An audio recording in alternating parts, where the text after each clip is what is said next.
The Poison Belt by Arthur Conan Doyle. The next chapter in the adventures of Professor Challenger. A sci-fi audiobook. Listen to the unabridged version. Imagine the Earth suddenly poised on the brink of destruction as the whole of mankind falls into a mysterious, lethal sleep. In this gripping sci-fi adventure by Sir Arthur Conan Doyle, the legendary Professor Challenger wages a desperate battle against an unseen force that threatens to wipe all life from the face of the planet. 2.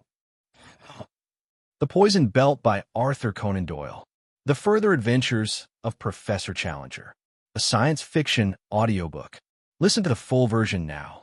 Imagine a world suddenly on the brink of doom, with all of humanity plunging into a mysterious, deadly sleep. In this thrilling sci-fi adventure by Sir Arthur Conan Doyle, the legendary Professor Challenger leads a desperate fight against an invisible force threatening to erase life from the face of the Earth. Chapter 1. The Blurring of the Lines. It is imperative that now at once, while these stupendous events are still clear in my mind, I should set them down with that exactness of detail which time may blur. But even as I do so, I am overwhelmed by the wonder of the fact that it should be our little group of the lost world, Professor Challenger, Professor Summerlee, Lord John Roxton, and myself, who have passed through this amazing experience. When, some years ago, I chronicled in the Daily Gazette our epic-making journey in South America, I little thought that it should ever fall to my lot to tell an even stranger personal experience, one which is unique in all human annals, and must stand out in the records of history as a great peak among the humble foothills which surround it. The event itself will always be marvelous, but the circumstances that we four were together at the time of this extraordinary episode came about in a most natural and, indeed, inevitable fashion.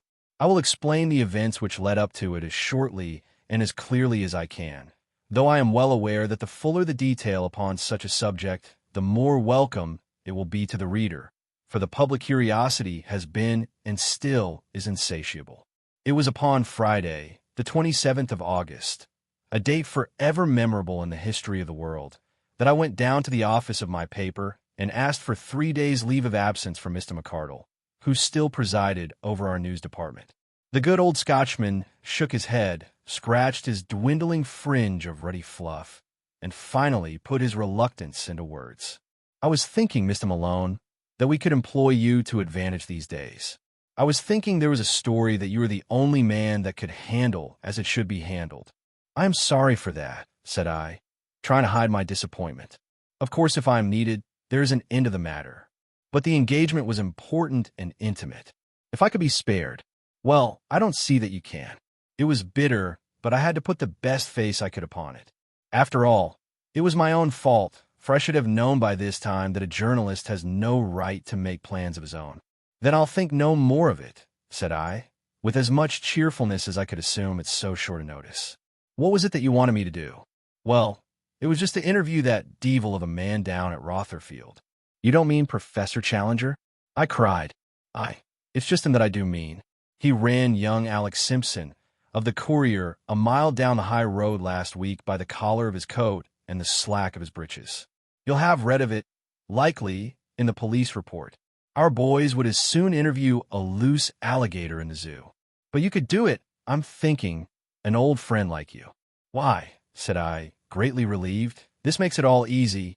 It so happens that it was to visit Professor Challenger at Rotherfield that I was asking for leave of absence. The fact is that it is the anniversary of our main adventure on the plateau 3 years ago, and he has asked our whole party down his house to see him and celebrate the occasion. Capital, cried McArdle, rubbing his hands and beaming through his glasses. Then you'll be able to get his opinions out of him. In any other man, I would say it was all moonshine, but the fellow has made good once, and who knows, but he may again. Get what out of him? I asked. What has he been doing? Haven't you seen his letter on scientific possibilities in today's Times? No. McArdle dived down and picked a copy from the floor. Read it aloud, said he, indicating a column with his finger. I'd be glad to hear it again, for I am not sure now that I have the man's meaning clear in my head. This was the letter which I read to the news editor of the Gazette. Scientific possibilities. Sir, I have read with amusement, not wholly unmixed with some less complimentary emotion, the complacent and wholly fatuous letter of James Wilson MacPhail, which has lately appeared in your columns upon the subject of the blurring of Fraunhofer's lines in the spectra both of the planets and of the fixed stars. He dismisses the matter as of no significance. To a wider intelligence, it may well seem of very great possible importance, so great as to involve the ultimate welfare of every man, woman, and child upon this planet. I can hardly hope, by the use of scientific language, to convey any sense of my meaning to those ineffectual people who gather their ideas from the columns of a daily newspaper. I will endeavor, therefore, to condescend to their limitations, and to indicate the situation by the use of a homely analogy which will be within the limits of the intelligence of your readers. Man, he's a wonder, a living wonder, said McArdle, shaking his head reflectively. He'd put up the feathers of a sucking dove and set up a riot in a Quakers' meeting. No wonder he has made London too hot for him. It's a pity, Mr. Malone, for the grand brain. Well, let's have the analogy. We will suppose, I read, that a small bundle of connected corks was launched in a sluggish current upon a voyage across the Atlantic. The corks drift slowly on from day to day with the same conditions all round them. If the corks were sentient, we could imagine that they would consider these conditions to be permanent and assured. But we, with our superior knowledge, know that many things might happen to surprise the corks. They might possibly float up against a ship or a sleeping whale or become tangled in seaweed. In any case, their voyage would probably end by their being thrown up on the rocky coast of Labrador. But what could they know of all this while they drifted so gently day by day in what they thought was a limitless and homogeneous ocean? Your readers will possibly comprehend that the Atlantic, in this parable, stands for the mighty ocean of ether through which we drift, and that the bunch of corks represents the little and obscure planetary system to which we belong. A third-rate sun, with its ragtag and bobtail of insignificant satellites. We float under the same daily conditions towards some unknown end, some squalid catastrophe which will overwhelm us at the ultimate confines of space, where we are swept over an etheric Niagara, or dashed upon some unthinkable Labrador. I see no room here for the shallow and ignorant optimism of your correspondent, Mr. James Wilson MacPhail, but many reasons why we should watch with a very close and interested attention every indication of change in those cosmic surroundings upon which our own ultimate fate may depend. Man, he'd have made a grand minister, said McArdle. It just booms like an organ. Let's get down to what it is that's troubling him. The general blurring and shifting of Fraunhofer's lines of the spectrum point, in my opinion, to a widespread cosmic change of a subtle and singular character. Light from a planet is the reflected light of the sun. Light from a star is a self-produced light. But the spectra both from planets and stars have, in this instance, all undergone the same change. Is it then a change in those planets and stars? To me, such an idea is inconceivable. What common change could simultaneously come upon them all? Is it a change in our own atmosphere? It is possible, but in the highest degree improbable, since we see no signs of it around us, and chemical analysis has failed to reveal it. What then is the third possibility? That it may be a change in the conducting medium, in that infinitely fine ether which extends from star to star and pervades the whole universe. Deep in that ocean, we are floating upon a slow current. Might that current not drift us into belts of ether which are novel and have properties of which we have never conceived? There's a change somewhere. This cosmic disturbance of the spectrum proves it. It may be a good change.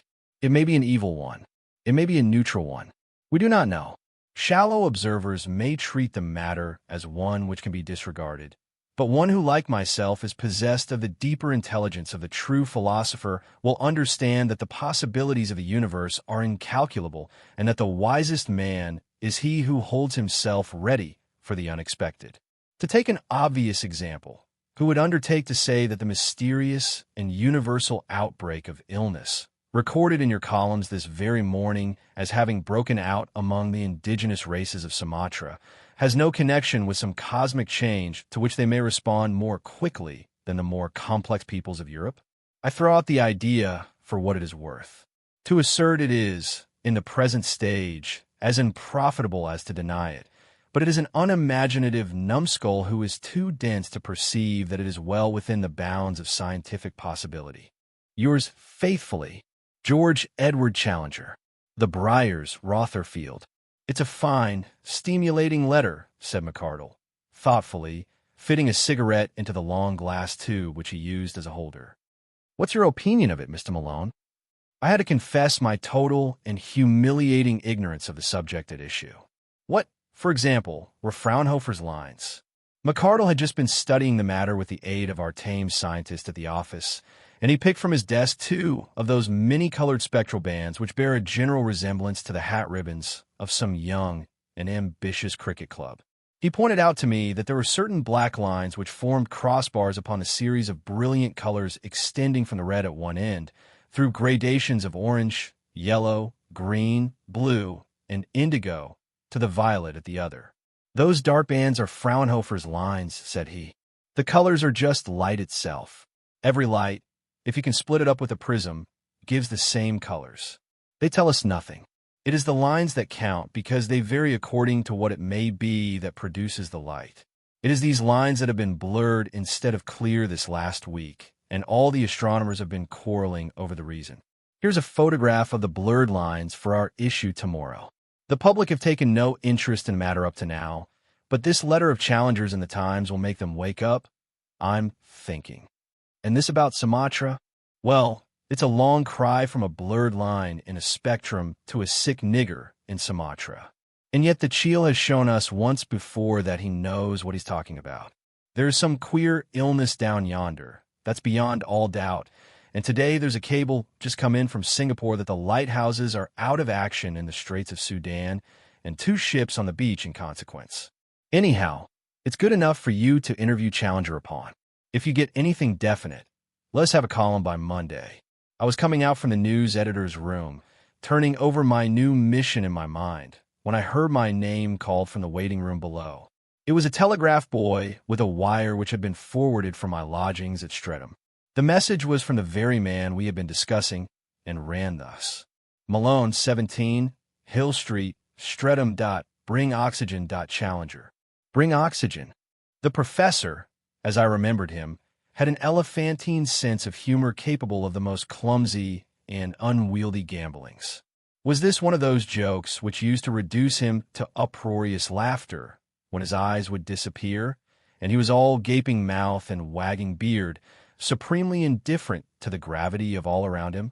I turned the words over, but could make nothing even remotely jocose out of them. Then surely it was a concise order, though a very strange one. He was the last man in the world whose deliberate command I should care to disobey. Possibly some chemical experiment was afoot. Possibly, well, it was no business of mine to speculate upon why he wanted it. I must get it. There was nearly an hour before I should catch the train at Victoria. I took a taxi, and having ascertained the address from the telephone book, I made for the Oxygen Tube Supply Company in Oxford Street. As I alighted on the pavement at my destination, 2 youths emerged from the door of the establishment, carrying an iron cylinder, which, with some trouble, they hoisted into a waiting motor car. An elderly man was at their heels, scolding and directing in a creaky, sardonic voice. He turned towards me. There was no mistaking those austere features and that goatee beard. It was my old cross-grained companion, Professor Summerlee. "What?" he cried. "Don't tell me that you have had one of these preposterous telegrams for oxygen." I exhibited it. Well, I have had one, too, and, as you see, very much against the grain, I have acted upon it. Our good friend is as impossible as ever. The need for oxygen could not have been so urgent that he must desert the usual means of supply and encroach upon the time of those who are really busier than himself. Why could he not order it direct? I could only suggest that he probably wanted it at once, or thought he did, which is quite another matter.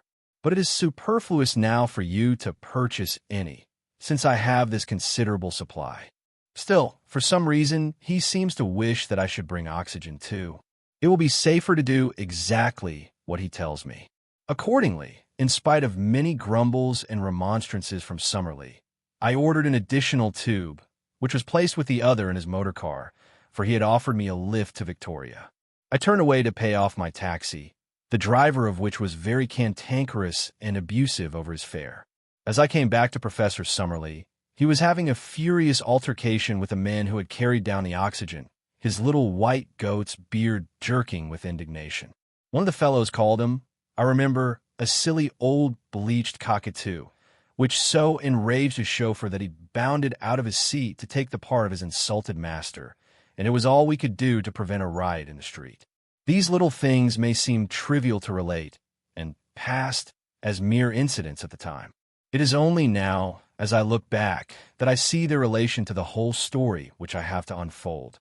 The chauffeur must, as it seemed to me, have been a novice or else have lost his nerve in this disturbance, for he drove vilely on the way to the station. Twice we nearly had collisions with other equally erratic vehicles, and I remember remarking to Summerlee that the standard of driving in London had very much declined. Once we brushed the very edge of a great crowd which was watching a fight at the corner of the mall.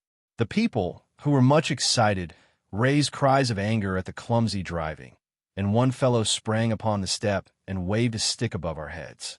I pushed him off, but we were glad when we had got clear of them and safe out of the park. These little events, coming one after the other, left me very jangled in my nerves, and I could see from my companion's petulant manner that his own patience had got to a low ebb. But our good humor was restored when we saw Lord John Roxton waiting for us upon the platform, his tall, thin figure clad in a yellow, tweed shooting suit. His keen face, with those unforgettable eyes, so fierce and yet so humorous, flushed with pleasure at the sight of us. His ruddy hair was shot with gray, and the furrows upon his brow had been cut a little deeper by time's chisel. But in all else he was the Lord John who had been our good comrade in the past. "Hello, Herr Professor. Hello, young fella," he shouted as he came towards us. He roared with amusement when he saw the oxygen cylinders upon the porter's trolley behind us. "So you've got them too," he cried. "Mine is in the van.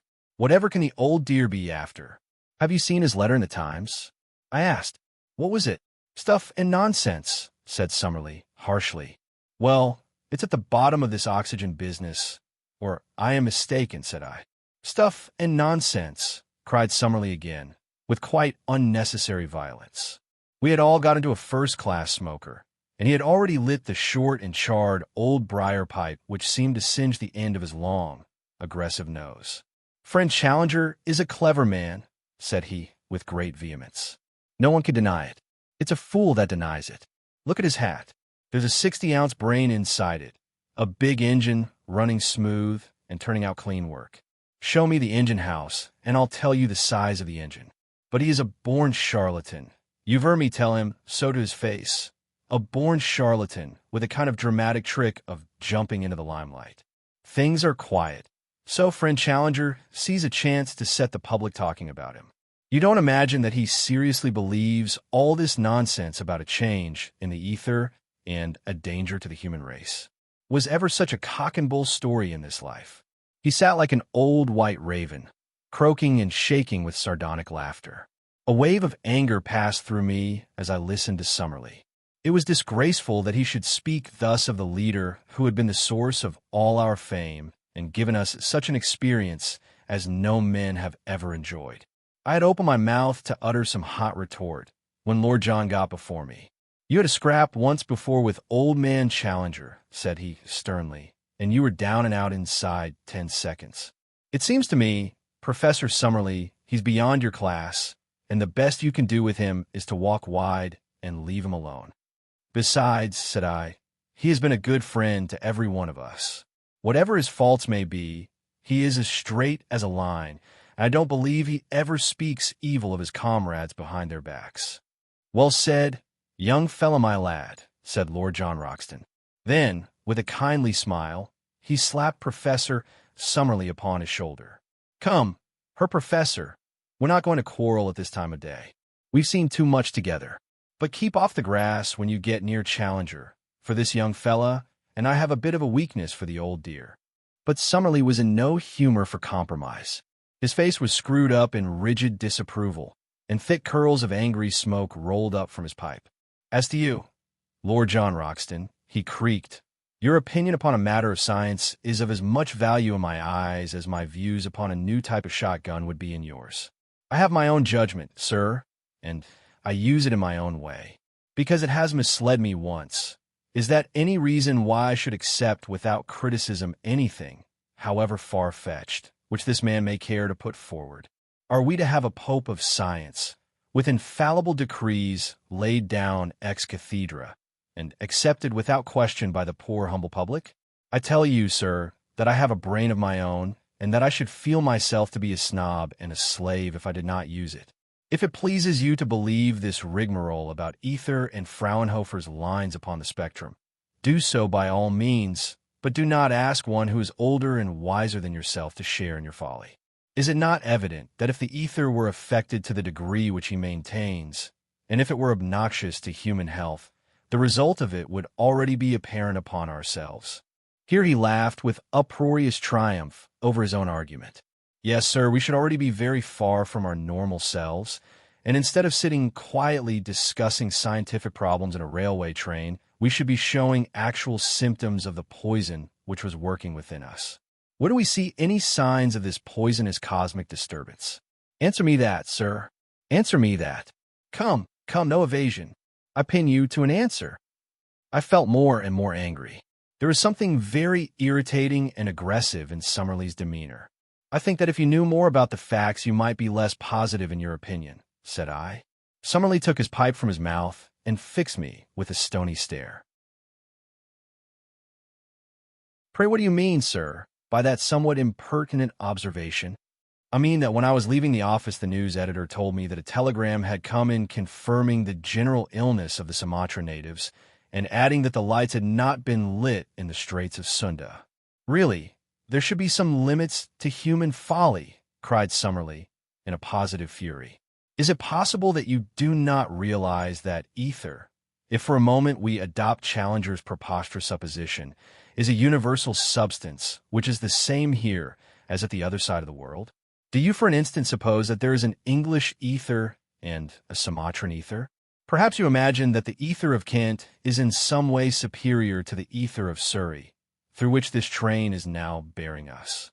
There really are no bounds to the credulity and ignorance of the average layman. Is it conceivable that the ether in Sumatra should be so deadly as to cause total insensibility at the very time when the ether here has had no appreciable effect upon us whatever?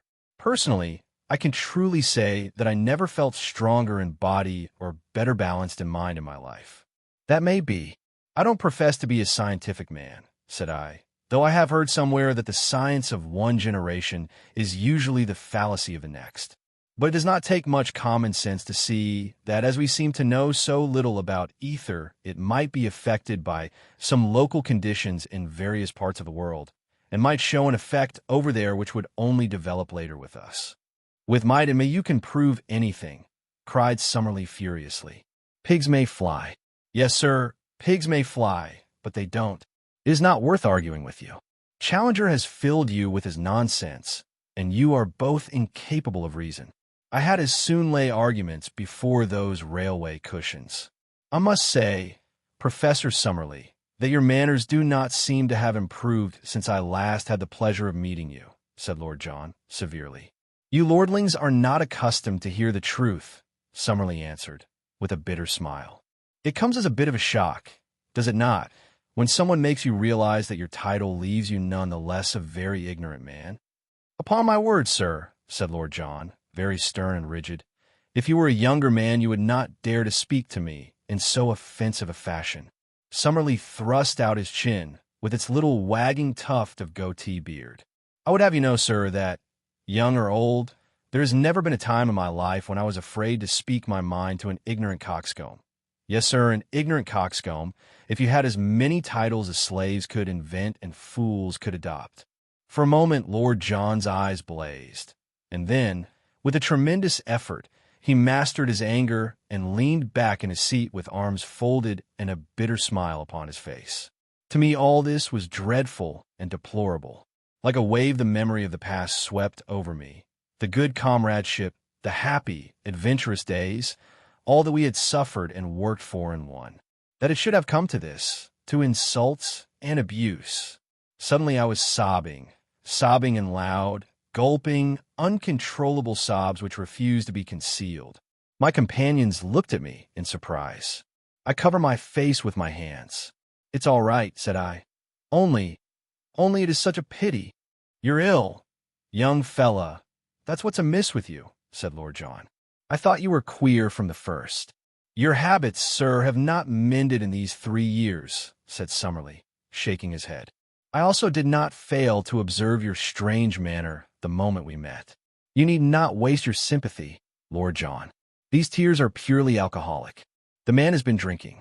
By the way, Lord John, I called you a coxcomb just now, which was perhaps unduly severe. But the word reminds me of a small accomplishment, trivial but amusing, which I used to possess. You know me as the austere man of science. Can you believe that I once had a well-deserved reputation in several nurseries as a farmyard imitator? Perhaps I can help you to pass the time in a pleasant way. Would it amuse you to hear me crow like a cock?" "No, sir," said Lord John, who was still greatly offended. "It would not amuse me. My imitation of the clucking hen who had just laid an egg was also considered rather above the average. Might I venture?" "No, sir, no, certainly not." But, in spite of this earnest prohibition, Professor Summerlee laid down his pipe, and for the rest of our journey he entertained, or failed to entertain, us by a succession of bird and animal cries which seemed so absurd that my tears were suddenly changed in a boisterous laughter, which must have become quite hysterical as I sat opposite this grave professor and saw him, or rather heard him, in the character of the uproarious rooster or the puppy whose tail had been trodden upon. Once Lord John passed across his newspaper, upon the margin of which he had written in pencil, "Poor devil, mad as a hatter." No doubt it was very eccentric, and yet the performance struck me as extraordinarily clever and amusing.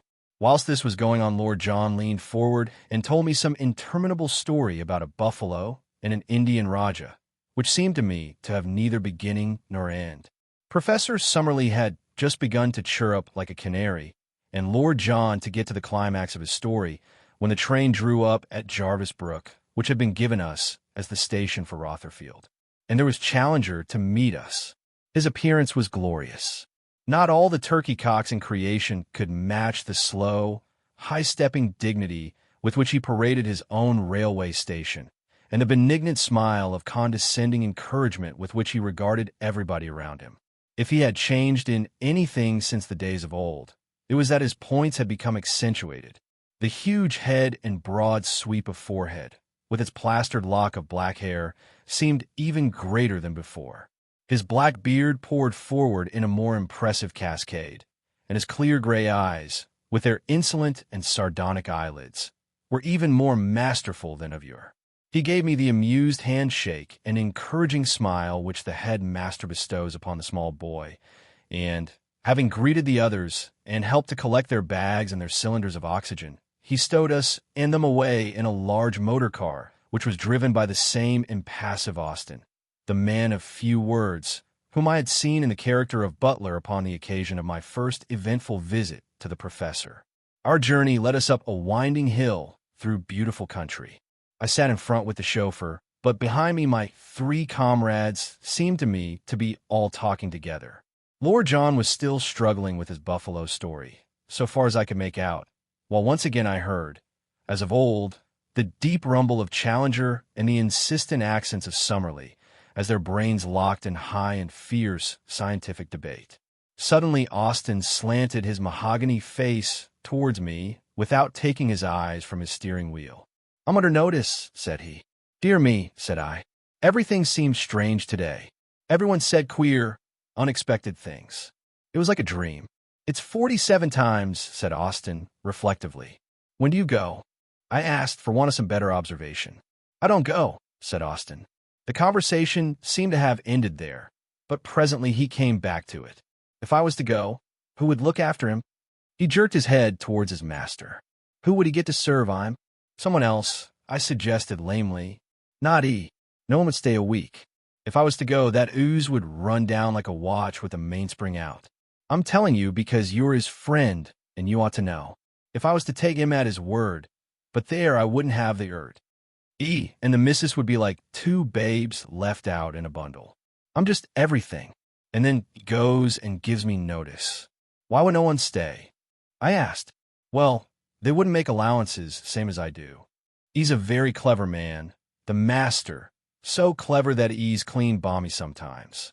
I've seen him right off his onion and no error. Well, look what he did this morning. What did he do? Austin bent over to me. He bit the housekeeper, said he in a hoarse whisper. Bit her? Yes, sir. Bit her on the leg. I saw her with my own eyes starting a marathon from the hall door. Good gracious! So you'd say, sir, if you could see some of the goings-on. You don't make friends with the neighbors.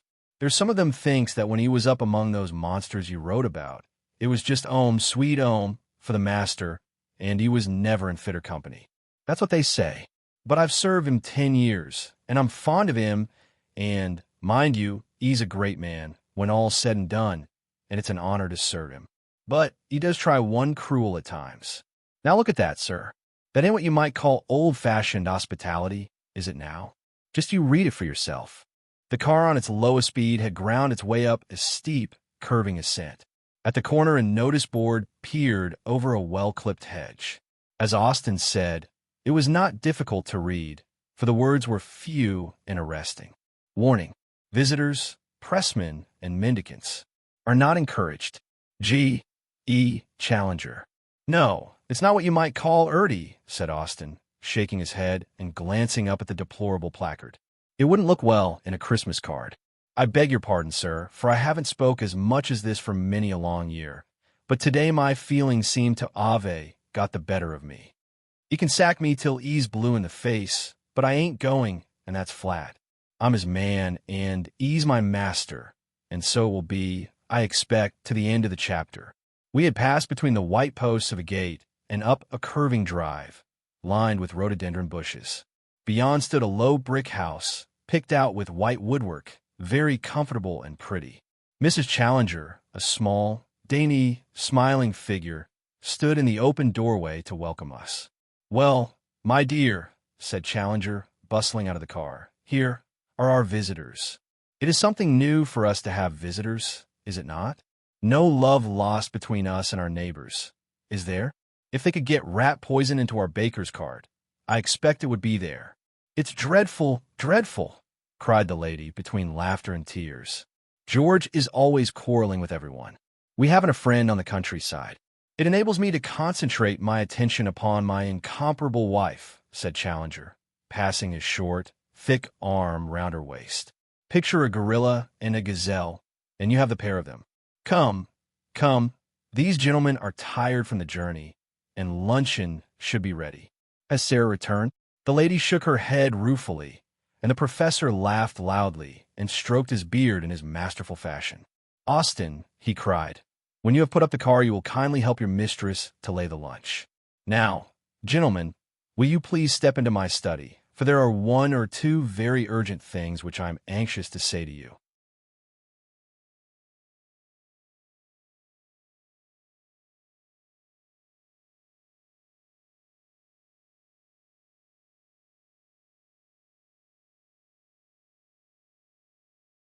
Chapter 2. The Tide of Death. As we crossed the hall, the telephone bell rang, and we were the involuntary auditors of Professor Challenger's end of the ensuing dialogue. I say we, but no one within 100 yards could have failed to hear the booming of that monstrous voice, which reverberated through the house. His answers lingered in my mind. Yes, yes, of course it is I. Yes, certainly. The Professor Challenger, the famous professor. Who else? Of course, every word of it, otherwise I should not have written it. I shouldn't be surprised. There is every indication of it. Within a day or so, at the furthest.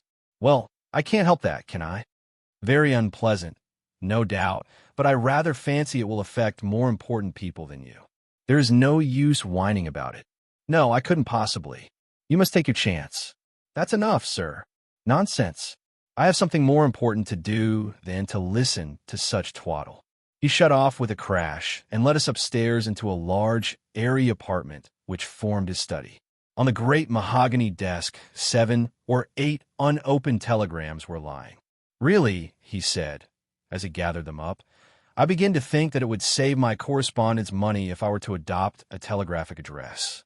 Possibly Noah Rotherfield would be the most appropriate. As usual, when he made an obscure joke, he leaned against the desk and bellowed in a paroxysm of laughter, his hands shaking so that he could hardly open the envelopes. Noah, Noah, he gasped with a face of beetroot, while Lord John and I smiled in sympathy, and Summerlee, like a dyspeptic goat, wagged his head in sardonic disagreement. Finally, Challenger, still rumbling and exploding, began to open his telegrams. The three of us stood in the bow window and occupied ourselves in admiring the magnificent view. It was certainly worth looking at. The road and its gentle curves had really brought us to a considerable elevation, 700 feet, as we afterward discovered. Challenger's house was on the very edge of the hill, and from its southern face, in which was the study window, one looked across the vast stretch of the weald to where the gentle curves of the South Downs formed an undulating horizon. In a cleft of the hills, a haze of smoke marked the position of Lewis. Immediately at our feet, there lay a rolling plain of heather, with the long, vivid green stretches of the Crowborough golf course, all dotted with the players. A little to the south, through an opening in the woods, we could see a section of the main line from London to Brighton. In the immediate foreground, under our very noses, was a small enclosed yard, in which stood the car which had brought us from the station. An ejaculation from Challenger caused us to turn. He had read his telegrams and had arranged them in a little methodical pile upon his desk. His broad, rugged face, or as much of it as was visible over the matted beard, was still deeply flushed, and he seemed to be under the influence of some strong excitement. Well, gentlemen, he said, in a voice as if he were addressing a public meeting, this is indeed an interesting reunion. It takes place under extraordinary, I may say unprecedented, circumstances. May I ask if you have observed anything upon your journey from town? The only thing which I observed, said Summerlee, with a sour smile, was that our young friend here has not improved in his manners during the years that have passed. I am sorry to state that I have had to seriously complain of his conduct in the train, and I should be wanting in frankness if I did not say that it has left a most unpleasant impression in my mind. Well, we all get a bit prosy sometimes, said Lord John. The young fella meant no real harm. After all, he's an international, so if he takes half an hour to describe a game of football, he has more right to do it than most folk. Half an hour to describe a game, I cried indignantly. Why, it was you that took half an hour with some long-winded story about a buffalo. Professor Summerlee will be my witness. I can hardly judge which of you was the most utterly wearisome, said Summerlee. I declare to you, Challenger, that I never wish to hear of football or of buffaloes so long as I live. I have never said one word today about football, I protested. Lord John gave a shrill whistle, and Summerlee shook his head sadly. So early in the day, too, said he. It is indeed deplorable. As I sat there in sad but thoughtful silence. In silence, cried Lord John. Why, you are doing a music hall turn of imitations all the way, more like a runaway gramophone than a man. Summerlee drew himself up in bitter protest. You are pleased to be facetious. Lord John, said he, with a face of vinegar. Why, dash it all, this is clear madness, cried Lord John. Each of us seems to know what the others did, and none of us knows what he did himself. Let's put it all together from the first. We got into a first-class smoker. That's clear, ain't it? Then we began to quarrel over friend Challenger's letter in the Times. Oh, you did you? Rumbled our host, his eyelids beginning to droop. You said, Summerlee, that there was no possible truth in his contention. Dear me, said Challenger, puffing out his chest and stroking his beard. No possible truth. I seem to have heard the words before. And may I ask with what arguments the great and famous Professor Summerlee proceeded to demolish the humble individual who had ventured to express an opinion upon a matter of scientific possibility? Perhaps before he exterminates that unfortunate nonentity, he will condescend to give some reasons for the adverse views which he has formed. He bowed and shrugged, and spread open his hands as he spoke with his elaborate and elephantine sarcasm. The reason was simple enough, said the dogged Summerlee. I contended that, if the ether surrounding the earth was so toxic in one quarter that it produced dangerous symptoms, it was hardly likely that we three in the railway carriage should be entirely unaffected. The explanation only brought uproarious merriment from Challenger. He laughed until everything in the room seemed to rattle and quiver. Our worthy Summerlee is, not for the first time, somewhat out of touch with the facts of the situation, said he at last, mopping his heated brow. Now, gentlemen, I cannot make my point better than by detailing to you what I have myself done this morning. You will the more easily condone any mental aberration upon your own part when you realize that even I have had moments when my balance has been disturbed. We have had for some years in this household a housekeeper, one Sarah, with whose second name I have never attempted to burden my memory. She is a woman of a severe and forbidding aspect, prim and demure in her bearing, very impassive in her nature, and never known within our experience to show signs of any emotion. As I sat alone at my breakfast, Mrs. Challenger is in the habit of keeping her room of a morning. It suddenly entered my head that it would be entertaining and instructive to see whether I could find any limits to this woman's imperturbability. I devised a simple but effective experiment. Having upset a small vase of flowers which stood in the center of the cloth, I rang the bell and slipped under the table. She entered, and, seeing the room empty, imagined that I had withdrawn to the study. As I had expected, she approached and leaned over the table to replace the vase. I had a vision of a cotton stocking and an elastic-sided boot. Protruding my head, I sank my teeth into the calf of her leg. The experiment was successful beyond belief. For some moments she stood paralyzed, staring down at my head. Then with a shriek, she tore herself free and rushed from the room. I pursued her with some thoughts of an explanation, but she flew down the drive, and some minutes afterwards, I was able to pick her out with my field glasses traveling very rapidly in a southwesterly direction. I tell you the anecdote for what it is worth. I drop it into your brains and await its germination. Is it illuminative? Has it conveyed anything to your minds? What do you think of it, Lord John? Lord John shook his head gravely. You'll be getting into serious trouble some of these days if you don't put a brake on, said he. Perhaps you have some observation to make, Summerlee? You should drop all work instantly, Challenger, and take 3 months in a German watering place, said he. Profound, profound, cried Challenger. Now, my young friend, is it possible that wisdom may come from you where your seniors have so signally failed? And it did. I say it with all modesty, but it did. Of course, it all seems obvious enough to you who know what occurred, but it was not so very clear when everything was new. But it came on me suddenly with the full force of absolute conviction. Poison, I cried. Then, even as I said the word, my mind flashed back over the whole morning's experiences, past Lord John with his buffalo, past my own hysterical tears, past the outrageous conduct of Professor Summerlee, to the queer happenings in London, the row in the park, the driving of the chauffeur, the quarrel at the oxygen warehouse. Everything fitted suddenly into its place.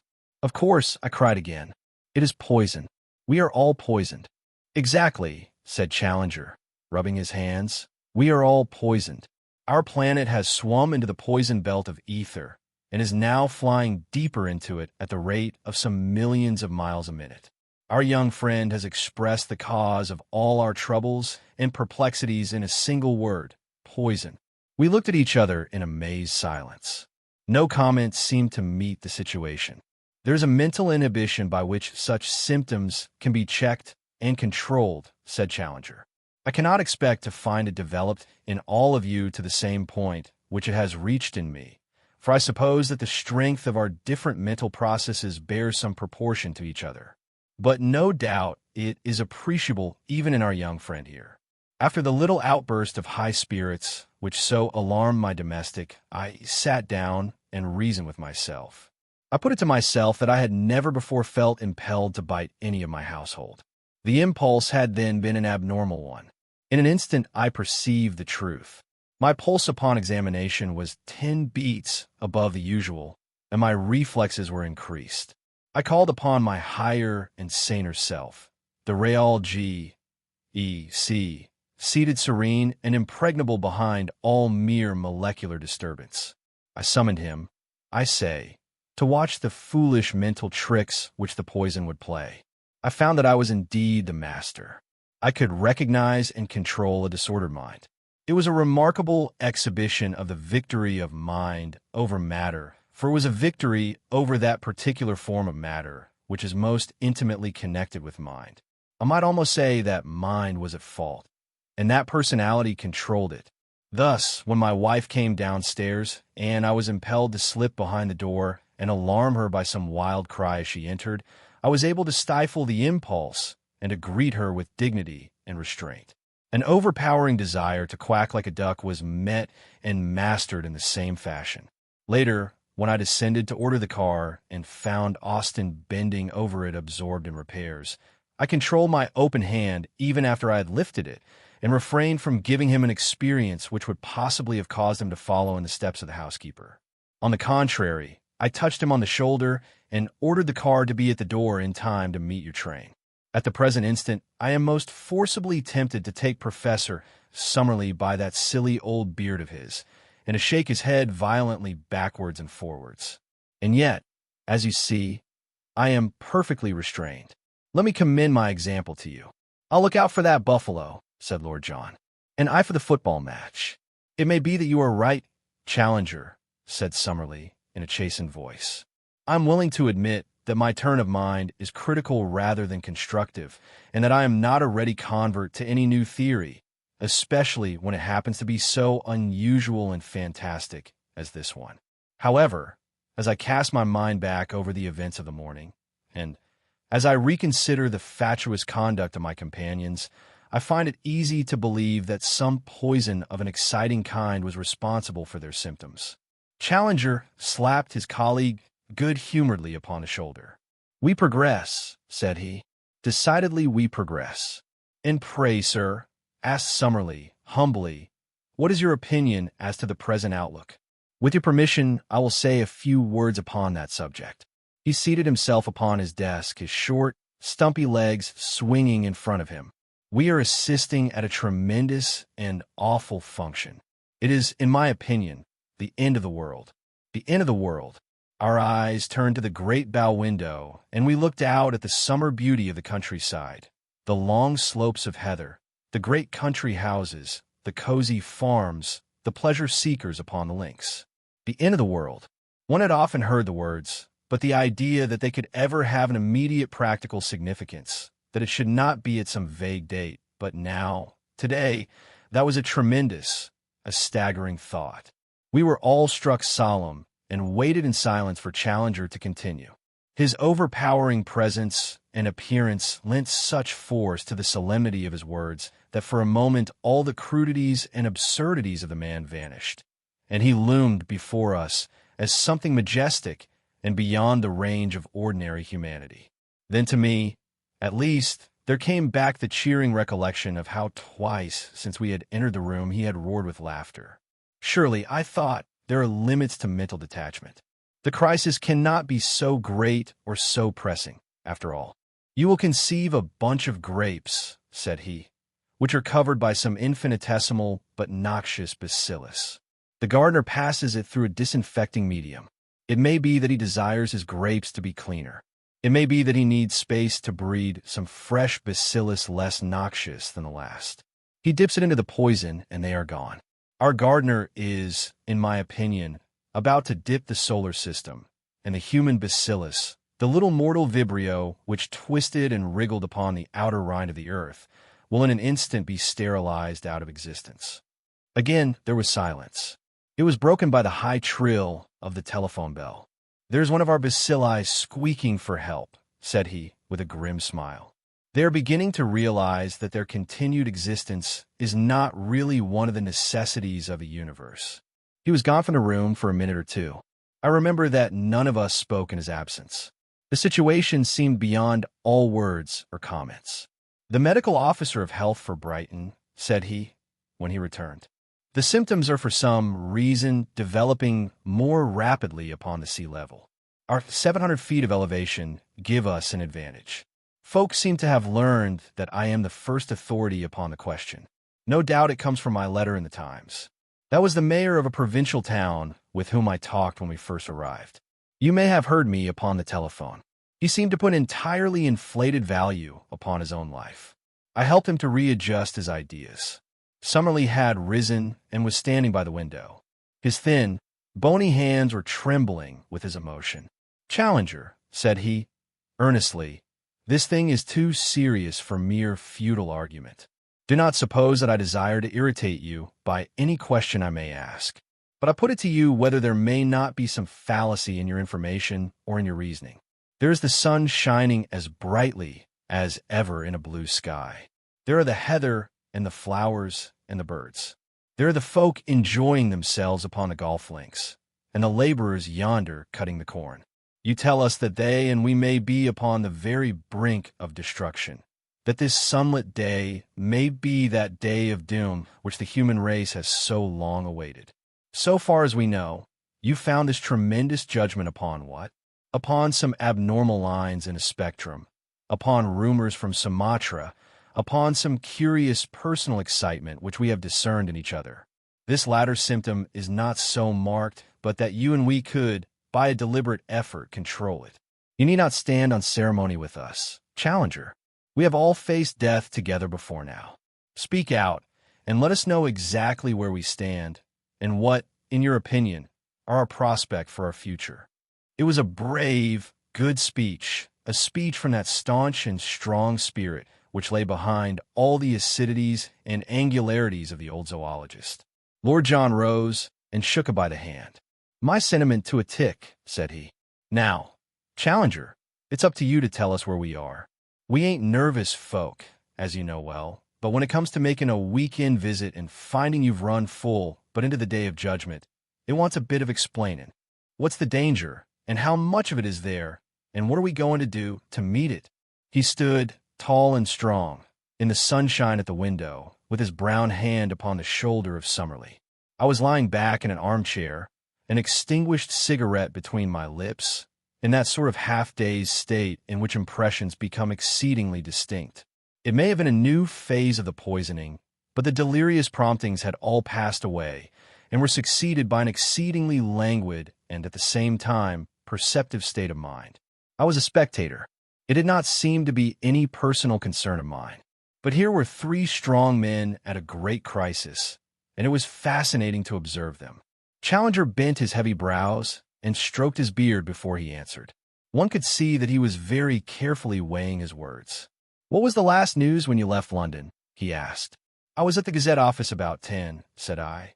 There was a Reuter just come in from Singapore to the effect that the sickness seemed to be universal in Sumatra, and that the lighthouses had not been lit in consequence. Events have been moving somewhat rapidly since then, said Challenger, picking up his pile of telegrams. I am in close touch both with the authorities and with the press, so that news is converging upon me from all parts. There is, in fact, a general and very insistent demand that I should come to London, but I see no good end to be served. From the accounts, the poisonous effect begins with mental excitement. The rioting in Paris this morning is said to have been very violent, and the Welsh colliers are in a state of uproar. So far as the evidence to hand can be trusted, this stimulative stage, which varies much in races and in individuals, is succeeded by a certain exaltation and mental lucidity. I seem to discern some signs of it in our young friend here, which, after an appreciable interval, turns to coma, deepening rapidly into death. I fancy, so far as my toxicology carries me, that there are some vegetable nerve poisons.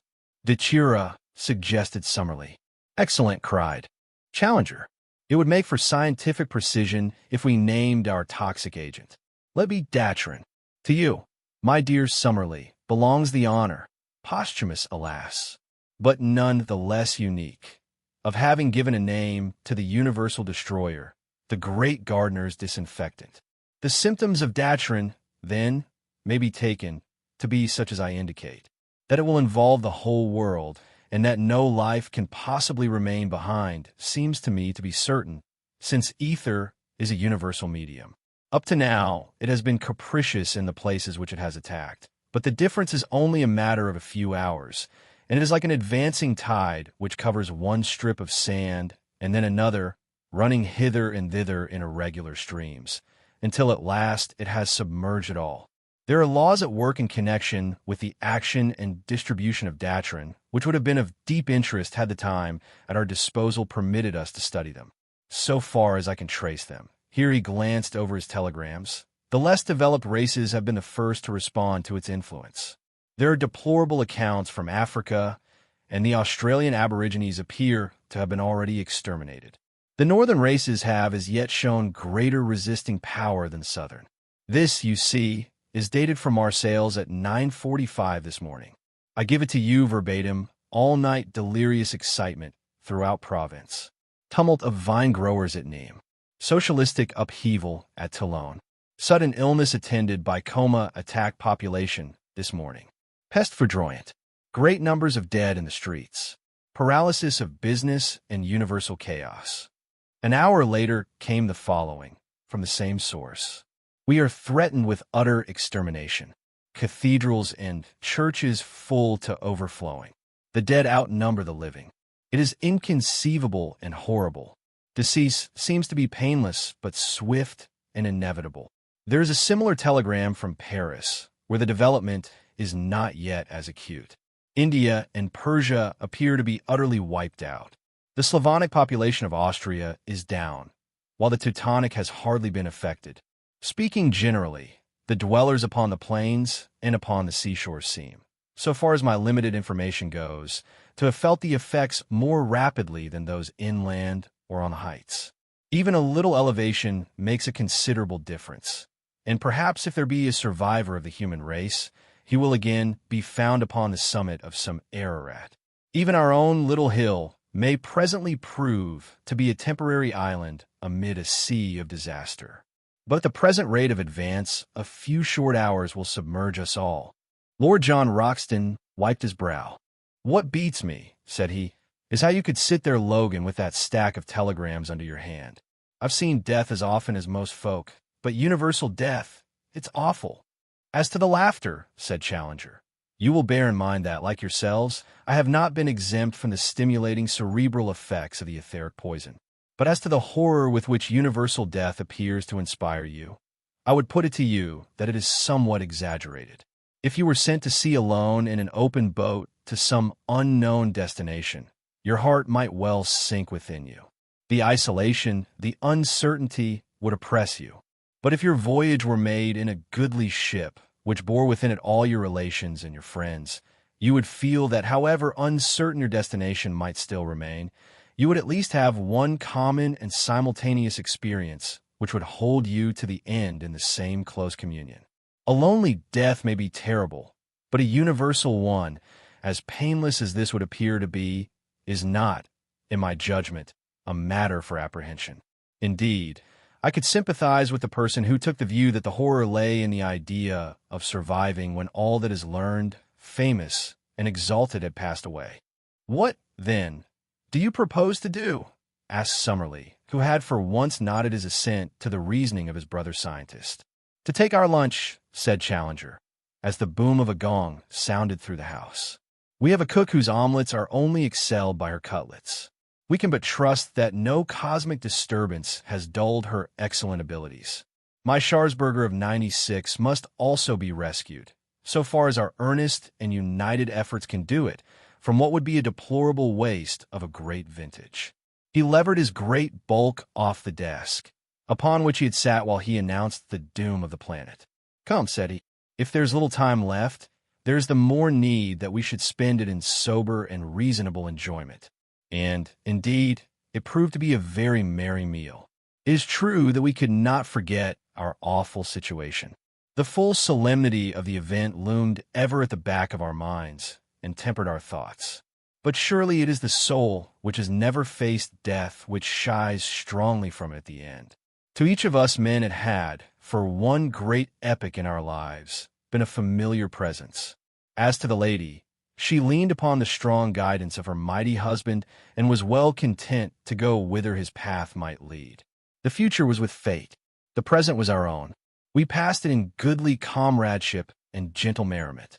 Our minds were, as I have said, singularly lucid. Even I struck sparks at times. As to Challenger, he was wonderful. Never have I so realized the elemental greatness of the man, the sweep and power of his understanding. Summerlee drew him on with his chorus of subacid criticism, while Lord John and I laughed at the contest, and the lady, her hand upon his sleeve, controlled the bellowings of the philosopher. Life, death, fate, the destiny of man. These were the stupendous subjects of that memorable hour, made vital by the fact that as the meal progressed strange, sudden exaltations in my mind and tinglings in my limbs proclaimed that the invisible tide of death was slowly and gently rising around us. Once I saw Lord John put his hand suddenly to his eyes, and once Summerlee dropped back for an instant in his chair. Each breath we breathed was charged with strange forces, and yet our minds were happy and at ease. Presently Austin laid the cigarettes upon the table and was about to withdraw. "Austin," said his master. "Yes, sir. I thank you for your faithful service." A smile stole over the servant's gnarled face. "I've done my duty, sir. I'm expecting the end of the world today, Austin." "Yes, sir." "What time, sir?" "I can't say, Austin." "Before evening." "Very good, sir." The taciturn Austin saluted and withdrew.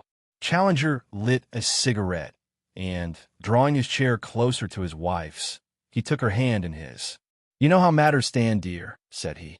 "I have explained it also to our friends here. You're not afraid, are you? It won't be painful, George. No more than laughing gas at the dentist's. Every time you have had it, you have practically died. But that is a pleasant sensation. So may death be. The worn-out bodily machine can't record its impression, but we know the mental pleasure which lies in a dream or a trance. Nature may build a beautiful door and hang it with many a gauzy and shimmering curtain to make an entrance to the new life for our wondering souls.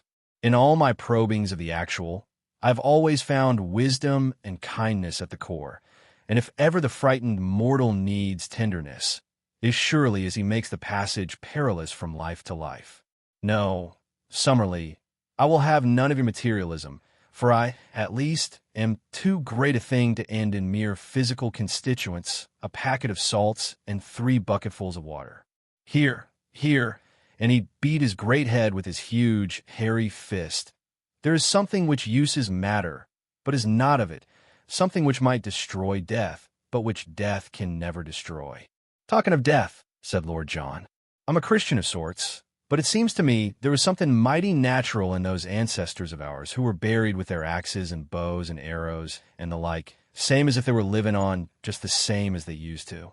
I don't know," he added, looking round the table in a shamefaced way, "that I wouldn't feel more homely myself if I was put away with my old 450 Express and the Fallon piece, the shorter one with a rubbered stock and a clip or 2 of cartridges. Just a fool's fancy, of course, but there it is. How does it strike you, Herr Professor?" "Well," said Summerlee, "since you ask my opinion, it strikes me as an indefensible throwback to the Stone Age or before it. I'm of the 20th century myself, and would wish to die like a reasonable civilized man. I don't know that I am more afraid of death than the rest of you, for I am an oldish man, and, come what may, I can't have very much longer to live. But it is all against my nature to sit waiting without a struggle like a sheep for the butcher. Is it quite certain, Challenger, that there is nothing we can do?" "To save us, nothing," said Challenger. "To prolong our lives a few hours, and thus to see the evolution of this mighty tragedy before we are actually involved in it, that may prove to be within my powers. I have taken certain steps. The oxygen? Exactly, the oxygen. But what can oxygen effect in the face of a poisoning of the ether? There is not a greater difference in quality between a brickbat and a gas than there is between oxygen and ether. They are different planes of matter. They cannot impinge upon one another. Come, Challenger, you could not defend such a proposition." "My good Summerlee, this ethera poison is most certainly influenced by material agents. We see it in the methods and distribution of the outbreak. We should not a priori have expected it, but it is undoubtedly a fact. Hence, I am strongly of opinion that a gas like oxygen, which increases the vitality and the resisting power of the body, would be extremely likely to delay the action of what you have so happily named the datrin. It may be that I am mistaken, but I have every confidence in the correctness of my reasoning.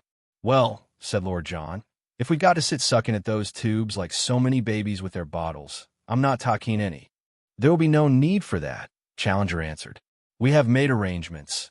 It is to my wife that you chiefly owe it, that her boudoir shall be made as airtight as is practicable, with matting and varnished paper. Good heavens, Challenger, you don't suppose you can keep out ether with varnished paper? Really, my worthy friend, you are a trifle perverse in missing the point. It is not to keep out the ether that we have gone to such trouble. It is to keep in the oxygen. I trust that if we can ensure an atmosphere hyperoxygenated to a certain point, we may be able to retain our senses. I had 2 tubes of the gas, and you have brought me 3 more. It is not much, but it is something. How long will they last? I have not an idea. We will not turn them on until our symptoms become unbearable. Then we shall dole the gas out as it is urgently needed. It may give us some hours, possibly even some days, on which we may look out upon a blasted world. Our own fate is delayed to that extent, and we will have the very singular experience, we 5, of being, in all probability, the absolute rearguard of the human race upon its march into the unknown. Perhaps you will be kind enough now to give me a hand. Это наш It seems to me that the единственный atmosphere шанс already grows somewhat выжить. more oppressive. Chapter 3. Submerged. The chamber which was destined to be the scene of our unforgettable experience was a charmingly feminine sitting room, some 14 or 16 feet square. At the end of it, divided by a curtain of red velvet, was a small apartment which formed the professor's dressing room. This in turn opened into a large bedroom. The curtain was still hanging, but the boudoir and dressing room could be taken as one chamber for the purposes of our experiment. One door and the window frame had been plastered round with varnished paper, so as to be practically sealed. Above the other door, which opened on to the landing, there hung a fanlight which could be drawn by a cord when some ventilation became absolutely necessary. A large shrub in a tub stood in each corner. How to get rid of our excessive carbonic dioxide without unduly wasting our oxygen is a delicate and vital question, said Challenger, looking round him after the 5 iron tubes had been laid side by side against the wall. With longer time for preparation, I could have brought the whole concentrated force of my intelligence to bear more fully upon the problem. But as it is, we must do what we can. The shrubs will be of some small service. 2 of the oxygen tubes are ready to be turned on at an instant's notice, so that we cannot be taken unawares. At the same time, it would be well not to go far from the room, as the crisis may be a sudden and urgent one. There was a broad, low window opening out upon a balcony. The view beyond was the same as that which we had already admired from the study. Looking out, I could see no sign of disorder anywhere. There was a road curving down the side of the hill under my very eyes. A cab from the station, one of those prehistoric survivals which are only to be found in our country villages, was toiling slowly up the hill. Lower down was a nurse girl, wheeling a perambulator and leading a second child by the hand. The blue reeks of smoke from the cottages gave the whole widespread landscape an air of settled order and homely comfort. Nowhere in the blue heaven or on the sunlit earth was there any foreshadowing of a catastrophe. The harvesters were back in the fields once more, and the golfers, in pairs and fours, were still streaming round the links. There was so strange a turmoil within my own head and such a jangling of my overstrung nerves that the indifference of these people was amazing. "Those fellows don't seem to feel any ill effects," said I, pointing down at the links. "Have you played golf?" asked Lord John. "No, I have not." "Well, young fella, when you do you'll learn that once fairly out on a round, it would take the crack of doom to stop a true golfer.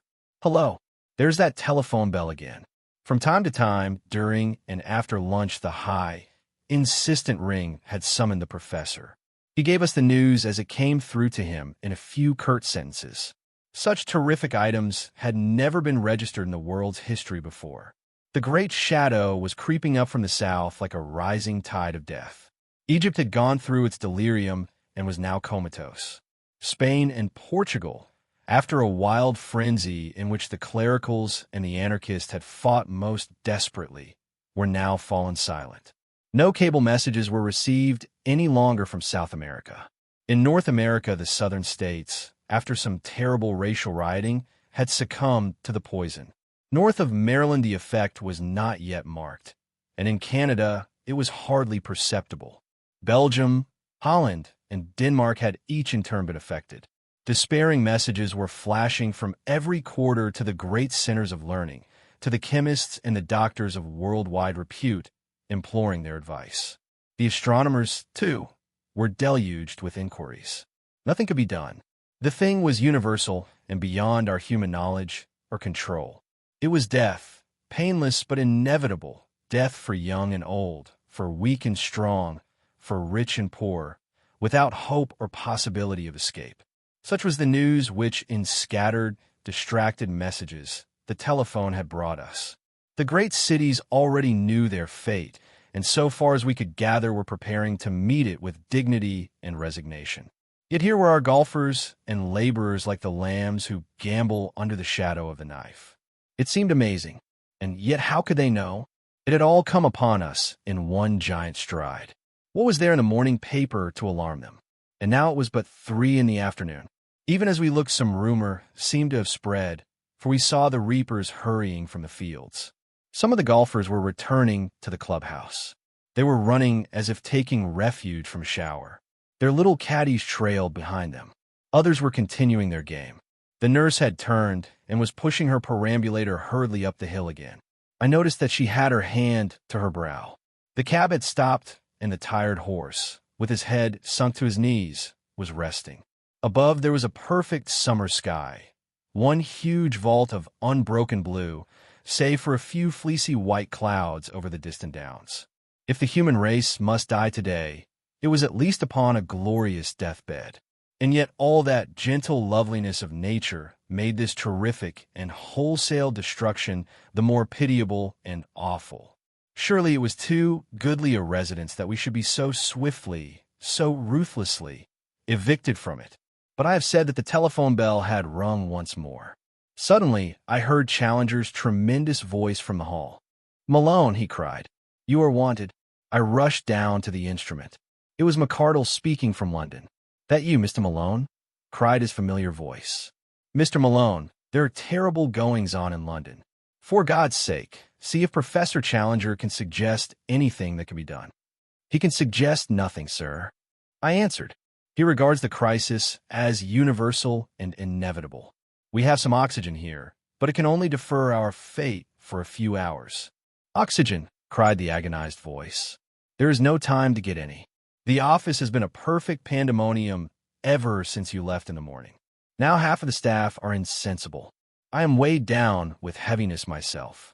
From my window, I can see the people lying thick in Fleet Street. The traffic is all held up. Judging by the last telegrams, the whole world." His voice had been sinking and suddenly stopped.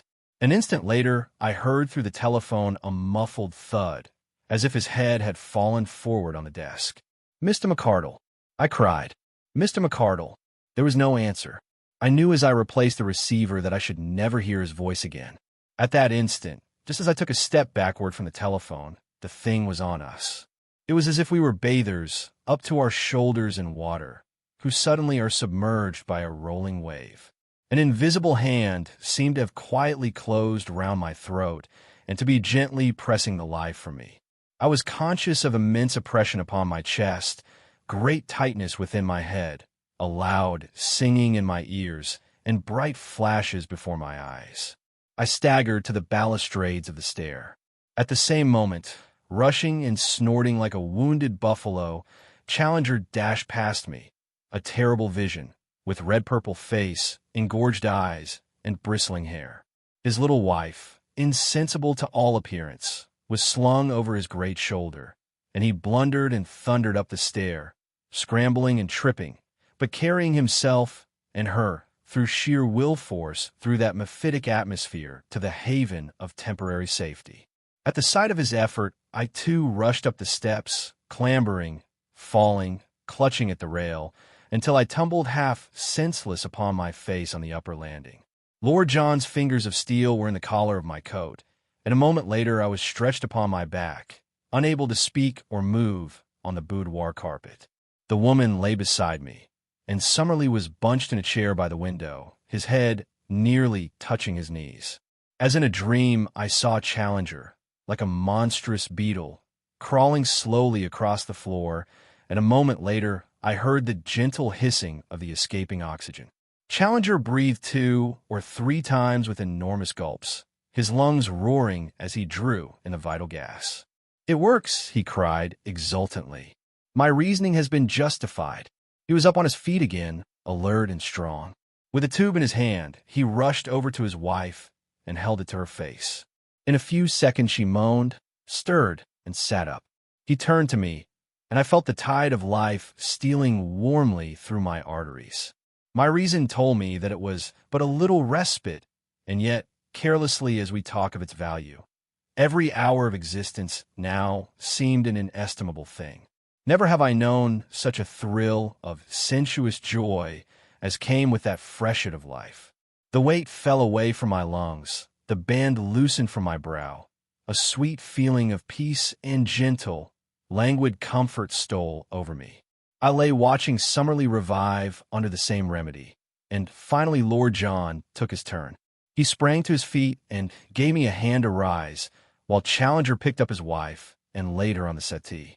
"Oh, George, I am so sorry you brought me back," she said, holding him by the hand. "The door of death is indeed, as you said, hung with beautiful, shimmering curtains. For once the choking feeling had passed, it was all unspeakably soothing and beautiful. Why have you dragged me back? Because I wish that we make the passage together. We have been together so many years. It would be sad to fall apart at the supreme moment." For a moment in his tender voice, I caught a glimpse of a new Challenger, something very far from the bullying, ranting, arrogant man who had alternately amazed and offended his generation. Here in the shadow of death was the innermost Challenger, the man who had won and held a woman's love. Suddenly his mood changed, and he was our strong captain once again. "Alone of all mankind I saw and foretold this catastrophe," said he, with a ring of exultation and scientific triumph in his voice. "As to you, my good Summerlee, I trust your last doubts have been resolved as to the meaning of the blurring of the lines in the spectrum, and that you will no longer contend that my letter in the Times was based upon a delusion. For once our pugnacious colleague was deaf to a challenge. He could but sit gasping and stretching his long, thin limbs, as if to assure himself that he was still really upon this planet. Challenger walked across to the oxygen tube, and the sound of the loud hissing fell away till it was the most gentle sibilation. "We must husband our supply of the gas," said he. "The atmosphere of the room is now strongly hyperoxygenated, and I take it that none of us feel any distressing symptoms. We can only determine by actual experiments what amount added to the air will serve to neutralize the poison. Let us see how that will do." We sat in silent, nervous tension for 5 minutes or more, observing our own sensations. I had just begun to fancy that I felt the constriction round my temples again when Mrs. Challenger called out from the sofa that she was fainting. Her husband turned on more gas. "In pre-scientific days," said he, "they used to keep a white mouse in every submarine, as its more delicate organization gave signs of a vicious atmosphere before it was perceived by the sailors. You, my dear, will be our white mouse. I have now increased the supply, and you are better. Yes, I am better. Possibly we have hit upon the correct mixture. When we have ascertained exactly how little will serve, we shall be able to compute how long we shall be able to exist. Unfortunately, in resuscitating ourselves, we have already consumed a considerable proportion of this first tube." "Does it matter?" asked Lord John, who was standing with his hands in his pockets, close to the window. "If we have to go, what is the use of holding on? You don't suppose there's any chance for us?" Challenger smiled and shook his head. "Well, then, don't you think there is more dignity in taking the jump and not waiting to be pushed in? If it must be, so I'm for saying our prayers, turning off the gas, and opening the window. "Why not?" said the lady bravely. "Surely, George, Lord John is right, and it is better so." "I most strongly object," cried Summerlee in a querulous voice. "When we must die, let us by all means die. But to deliberately anticipate death seems to me to be a foolish and unjustifiable action." "What does our young friend say to it?" asked Challenger. "I think we should see it to the end." "And I'm strongly of the same opinion," said he. "Then, George, if you say so, I think so too," cried the lady. Well, I'm only putting it as an argument," said Lord John. "If you all want to see it through, I am with you. It's deuced interesting, and no mistake about that. I've had my share of adventures in my life, and as many thrills as most folk, but I'm ending on my top note." "Granting the continuity of life," said Challenger. "A large assumption," cried Summerlee. Challenger stared at him in silent reproof. "Granting the continuity of life," said he, in his most didactic manner. "None of us can predicate what opportunities of observation one may have from what we may call the spirit plane to the plane of matter. It surely must be evident to the most obtuse person," here he glared at Summerlee, "that it is while we are ourselves material that we are most fitted to watch and form a judgment upon material phenomena. Therefore, it is only by keeping alive for these few extra hours that we can hope to carry on with us, to some future existence, a clear conception of the most stupendous event that the world, or the universe, so far as we know it, has ever encountered. To me, it would seem a deplorable thing that we should in any way curtail by so much as a minute so wonderful an experience." "I am strongly of the same opinion," cried Summerlee. "Carried without a division," said Lord John. "By George, that poor devil of a chauffeur of yours down in the yard has made his last journey. No use making a sally and bringing him in." "It would be absolute madness," cried Summerlee. "Well, I suppose it would," said Lord John. "It couldn't help him and would scatter our gas all over the house, even if we ever got back alive. My word, look at the little birds under the trees." We drew 4 chairs up to the long, low window, the lady still resting with closed eyes upon the settee.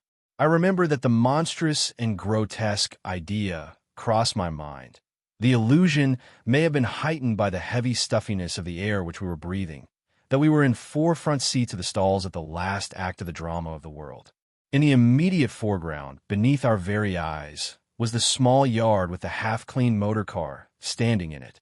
Austin, the chauffeur, had received his final notice at last, for he was sprawling beside the wheel, with a great black bruise upon his forehead where it had struck the step or mudguard in falling. He still held in his hand the nozzle of the hose with which he had been washing down his machine. A couple of small plane trees stood in the corner of the yard, and underneath them lay several pathetic little balls of fluffy feathers, with tiny feet uplifted. The sweep of Death's scythe had included everything great and small within its swathe. Over the wall of the yard we looked down upon the winding road, which led to the station. A group of the reapers whom we had seen running from the fields were lying all pell-mell, their bodies crossing each other at the bottom of it. Farther up, the nurse girl lay with her head and shoulders propped against the slope of the grassy bank. She had taken the baby from the perambulator, and it was a motionless bundle of wraps in her arms. Close behind her, a tiny patch upon the roadside showed where the little boy was stretched. Still nearer to us was the dead cab horse kneeling between the shafts. The old driver was hanging over the splashboard like some grotesque scarecrow, his arms dangling absurdly in front of him. Through the window, we could dimly discern that a young man was seated inside. The door was swinging open, and his hand was grasping the handle, as if he had attempted to leap forth at the last instant. In the middle distance lay the golf links, dotted as they had been in the morning with the dark figures of the golfers, lying motionless upon the grass of the course, or among the heather which skirted it. On one particular green, there were 8 bodies stretched where a foursome with its caddies had held to their game to the last. No bird flew in the blue vault of heaven. No man or beast moved upon the vast countryside which lay before us. The evening sun shone its peaceful radiance across it, but there brooded over it all the stillness and the silence of universal death, a death in which we were so soon to join. At the present instant, that one frail sheet of glass, by holding in the extra oxygen, which counteracted the poisoned ether, shut us off from the fate of all our kind. For a few short hours, the knowledge and foresight of one man could preserve our little oasis of life in the vast desert of death and save us from participation in the common catastrophe. Then the gas would run low. We too should lie gasping upon that cherry-colored boudoir carpet, and the fate of the human race and of all earthly life would be complete. For a long time, in a mood which was too solemn for speech, we looked out at the tragic world. "There is a house on fire," said Challenger, at last, pointing to a column of smoke which rose above the trees. "There will, I expect, be many such, possibly whole cities in flames, when we consider how many folk may have dropped with lights in their hands. The fact of combustion is in itself enough to show that the proportion of oxygen in the atmosphere is normal, and that it is the ether which is at fault. Ah, there you see another blaze on the top of Crowborough Hill. Is the golf clubhouse, or I am mistaken? There is the church clock chiming the hour. It would interest our philosophers to know that man-made mechanism has survived the race who made it." "By George," cried Lord John, rising excitedly from his chair. "What's that puff of smoke?" "It's a train." We heard the roar of it, and presently it came flying into sight, going at what seemed to me to be a prodigious speed. Whence it had come, or how far, we had no means of knowing. Only by some miracle of luck could it have gone any distance. But now we were to see the terrific end of its career. A train of coal trucks stood motionless upon the line. We held our breath as the express roared along the same track. The crash was horrible. Engine and carriages piled themselves into a hill of splintered wood and twisted iron. Red spurts of flame flickered up from the wreckage until it was all ablaze. For half an hour we sat with hardly a word, stunned by the stupendous sight. "Poor people," cried Mrs. Challenger, at last, clinging with a whimper to her husband's arm.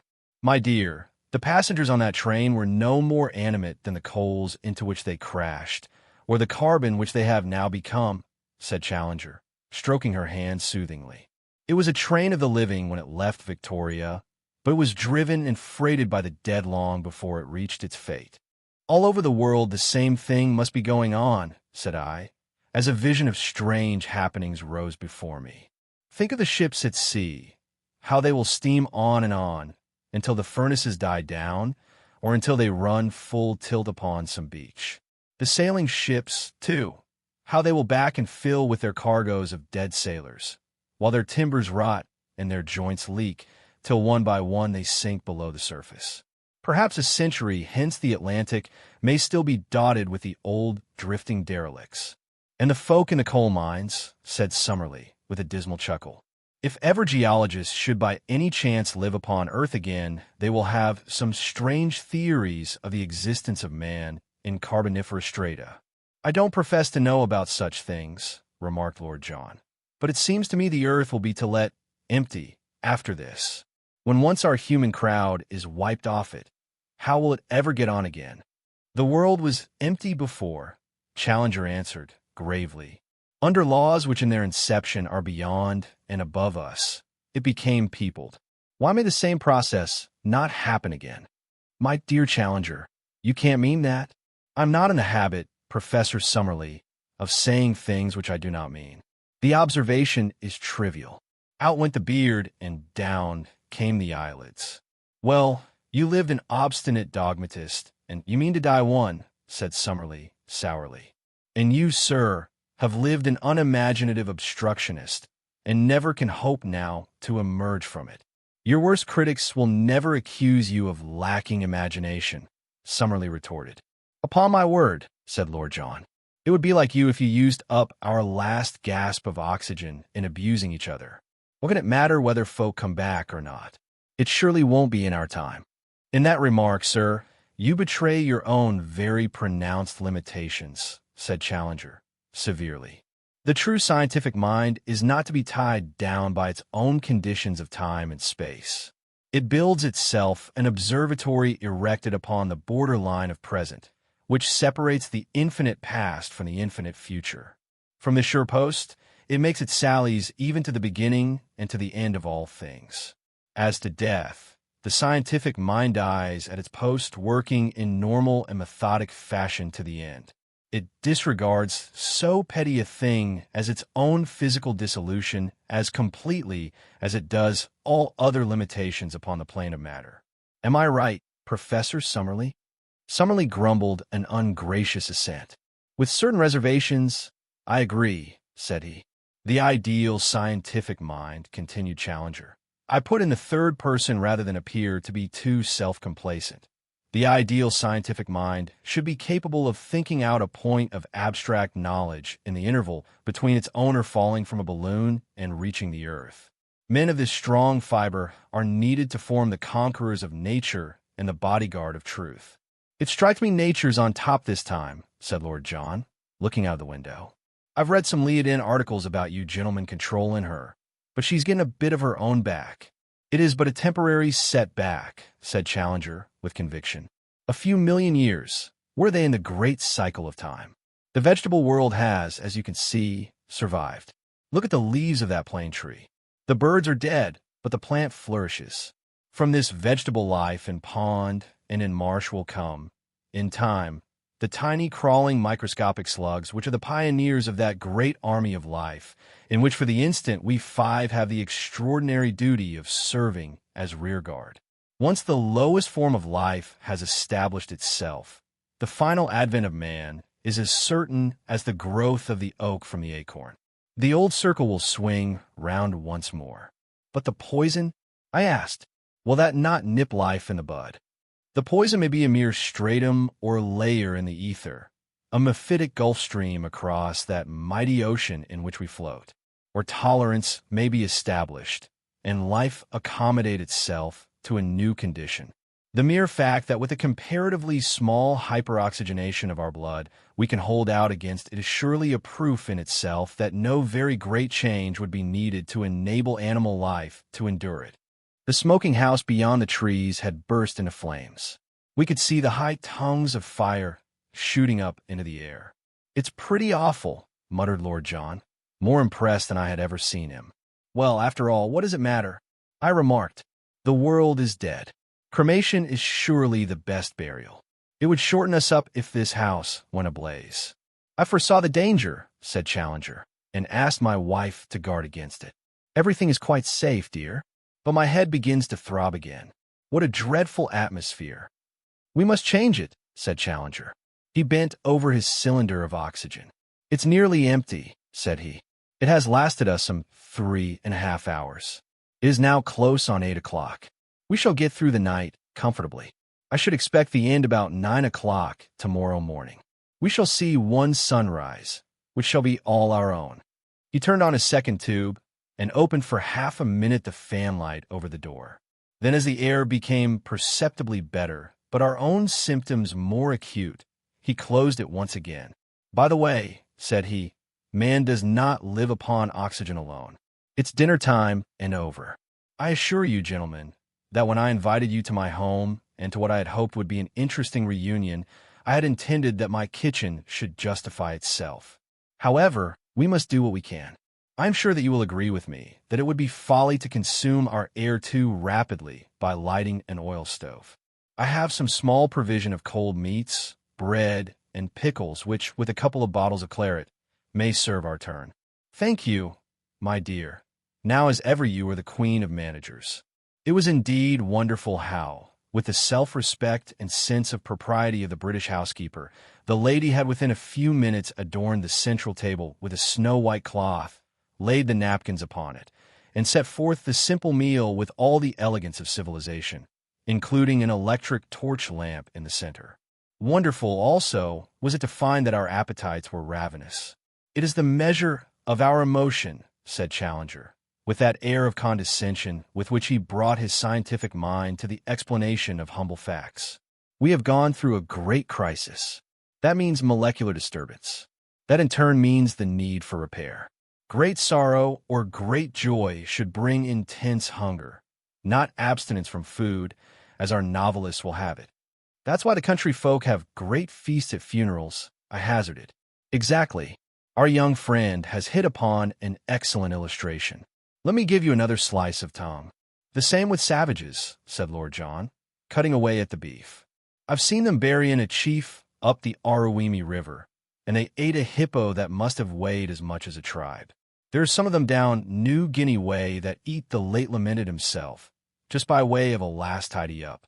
Well, of all the funeral feasts on this earth, I suppose the one we are talking is the queerest."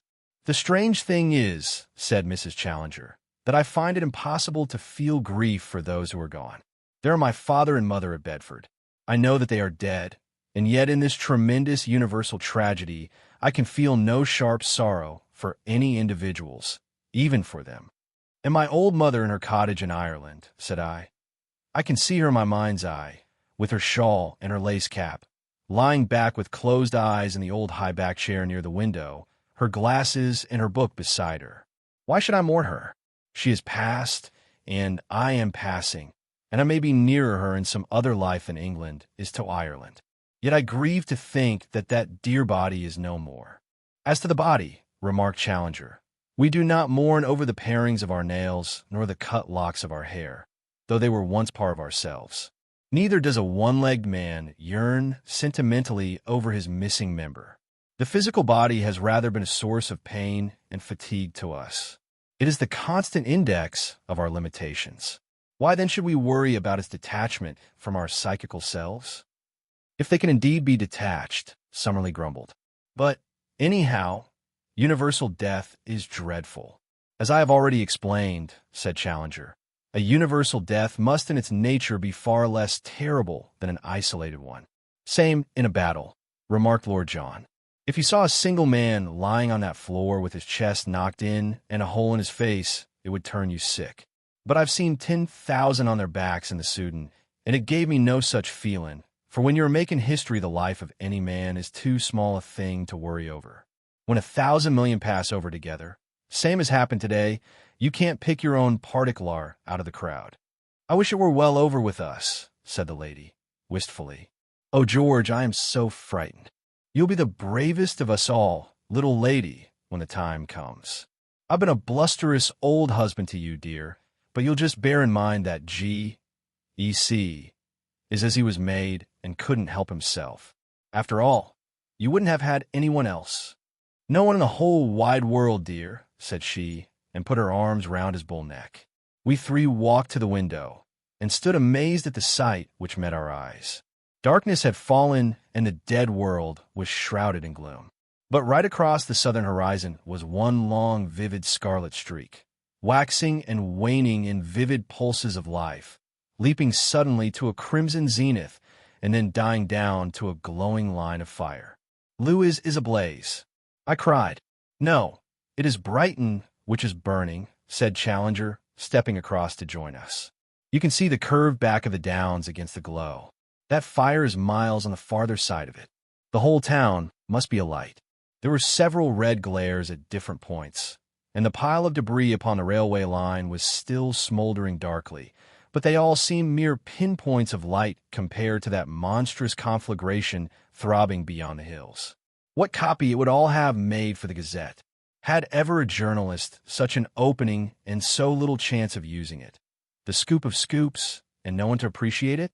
And then, suddenly, the old instinct of recording came over me. If these men of science could be so true to their life's work to the very end, why should not I, in my humble way, be as constant? No human I might ever rest upon what I had done.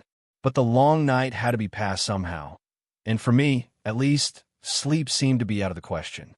My notes would help to pass the weary hours and to occupy my thoughts. Thus it is that now I have before me the notebook with its scribbled pages, written confusedly upon my knee in the dim, waning light of our one electric torch. Had I the literary touch, they might have been worthy of the occasion. As it is, they may still serve to bring to other minds the long-drawn emotions and tremors of that awful night. Chapter 4. A Diary of the Dying. How strange the words look scribbled at the top of the empty page of my book. How stranger still that it is I, Edward Malone, who have written them. I who started only some 12 hours ago from my rooms in Streatham without one thought of the marvels which the day was to bring forth.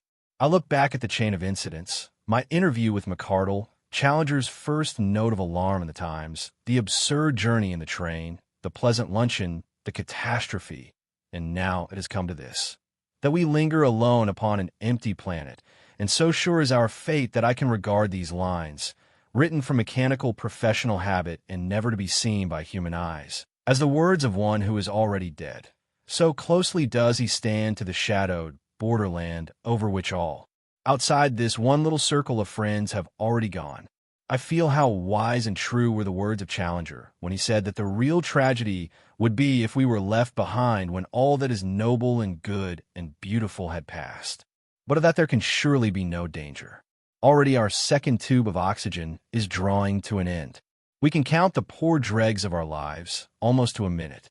We have just been treated to a lecture, a good quarter of an hour long, from Challenger, who was so excited that he roared and bellowed as if he were addressing his old rows of scientific skeptics in the Queen's Hall. He had certainly a strange audience to harangue, his wife perfectly acquiescent and absolutely ignorant of his meaning, Summerlee seated in the shadow, querulous and critical, but interested, Lord John lounging in a corner, somewhat bored by the whole proceeding, and myself beside the window watching the scene with a kind of detached attention as if it were all a dream or something in which I had no personal interest whatever. Challenger sat at the center table with the electric light illuminating the slide under the microscope which he had brought from his dressing room. The small, vivid circle of white light from the mirror left half of his rugged, bearded face in brilliant radiance, and half in deepest shadow. He had, it seems, been working of late upon the lowest forms of life, and what excited him at the present moment was that in the microscopic slide made up the day before he found the amoeba to be still alive. You can see it for yourselves, he kept repeating in great excitement. Summerlee, will you step across and satisfy yourself upon the point? Malone, will you kindly verify what I say? The little spindle-shaped things in the center are diatoms, and may be disregarded since they are probably vegetable rather than animal. But the right-hand side you will see an undoubted amoeba moving sluggishly across the field. The upper screw is the fine adjustment. Look at it for yourselves. Summerlee did so and acquiesced.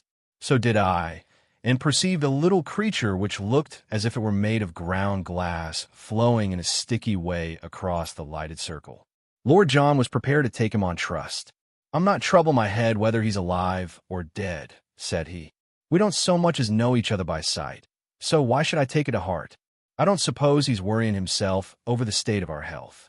I laughed at this, and Challenger looked in my direction with his coldest and most supercilious stare. It was a most petrifying experience. The flippancy of the half-educated is more obstructive to science than the obtuseness of the ignorant, said he. If Lord John Roxton would condescend. My dear George, don't be so peppery, said his wife, with her hand on the black mane that drooped over the microscope. What can it matter whether the amoeba is alive or not? It matters a great deal, said Challenger, gruffly. Well, let's hear about it, said Lord John, with a good-humored smile. We may as well talk about that as anything else. If you think I've been too offhand with the thing, or hurt its feelings in any way, I'll apologize. For my part, remarked Summerlee, in his creaky, argumentative voice, I can't see why you should attach such importance to the creature being alive. It is in the same atmosphere as ourselves, so naturally the poison does not act upon it. If it were outside of this room, it would be dead, like all other animal life. Your remarks, my good Summerlee, said Challenger, with enormous condescension. Oh, if I could paint that overbearing, arrogant face in the vivid circle of reflection from the microscope mirror. Your remarks show that you imperfectly appreciate the situation. This specimen was mounted yesterday and is hermetically sealed. None of our oxygen can reach it, but the ether, of course, has penetrated to it, as to every other point upon the universe. Therefore, it has survived the poison. Hence, we may argue that every amoeba outside this room, instead of being dead, as you have erroneously stated, has really survived the catastrophe. Well, even now, I don't feel inclined to hip-hurrah about it, said Lord John. What does it matter? It just matters this, that the world is a living instead of dead one. If you had the scientific imagination, You would cast your mind forward from this one fact, and you would see some few millions of years hence. A mere passing moment in the enormous flux of the ages, the whole world teeming once more with the animal and human life which will spring from this tiny root. You have seen a prairie fire, where the flames have swept every trace of grass or plant from the surface of the earth and left only a blackened waste.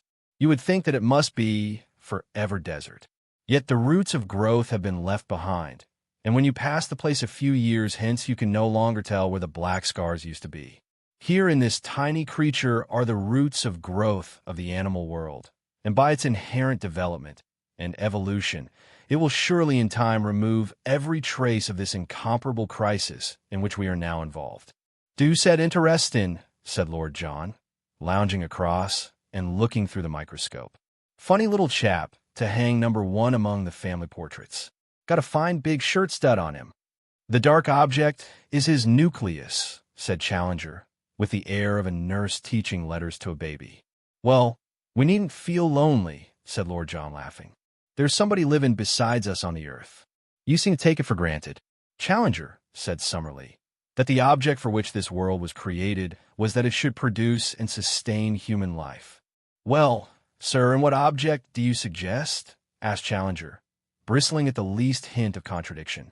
"Sometimes I think that it is only the monstrous conceit of mankind which makes him think that all this stage was erected for him to strut upon. We cannot be dogmatic about it, but at least without what you have ventured to call monstrous conceit, we can surely say that we are the highest thing in nature, the highest of which we have cognizance. That, sir, goes without saying.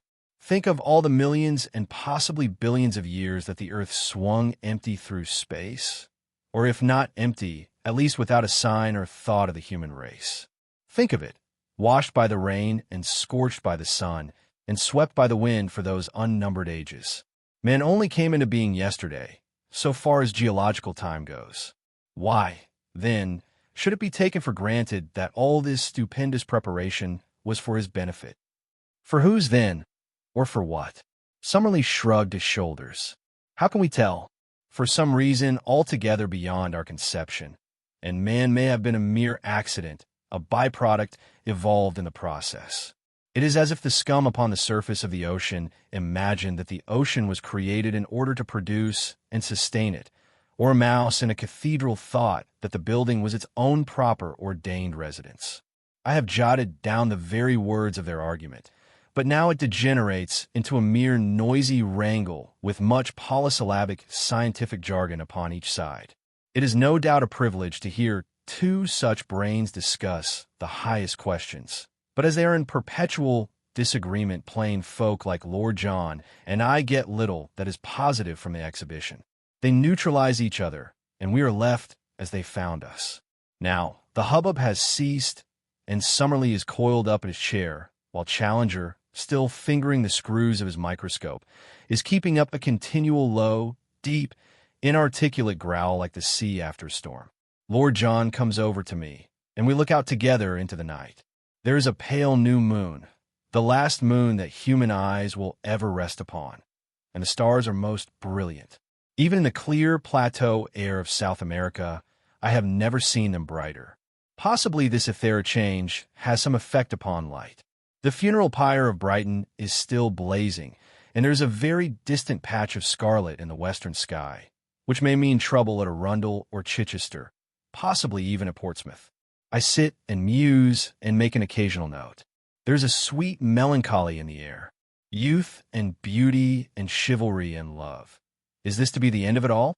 The starlit earth looks a dreamland of gentle peace. Who would imagine it as the terrible Golgotha is strewn with the bodies of the human race? Suddenly, I find myself laughing. "Hello, young fella," says Lord John, staring at me in surprise. "We could do with a joke in these hard times." "What was it, then?" "I was thinking of all the great unsolved questions." I answer, "the questions that we spent so much labor and thought over. Think of Anglo-German competition, for example, or the Persian Gulf that my old chief was so keen about. Whoever would have guessed, when we fumed and fretted so, how they were to be eventually solved?" We fall into silence again. I fancy that each of us is thinking of friends that have gone before. Mrs. Challenger is sobbing quietly, and her husband is whispering to her. My mind turns to all the most unlikely people, and I see each of them lying white and rigid as poor Austin does in the yard. There is McCardle, for example. I know exactly where he is, with his face upon his writing desk and his hand on his own telephone, just as I heard him fall. Beaumont, the editor, too. I suppose he is lying upon the blue and red turkey carpet which adorned his sanctum. And the fellows in the reporter's room, MacDonough and Murray and Bond. They had certainly died hard at work on their job, with notebooks full of vivid impressions and strange happenings in their hands. I could just imagine how this one would have been packed off to do the doctors, and that other to Westminster, and yet a third to St. Paul's.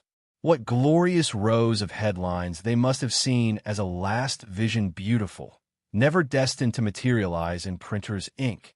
I could see MacDonough among the doctors, Hope in Harley Street. Mac had always a weakness for alliteration. Interview with Mr. Solly Wilson.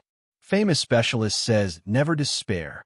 Our special correspondent found the eminent scientist seated upon the roof, whither he had retreated to avoid the crowd of terrified patients who had stormed his dwelling.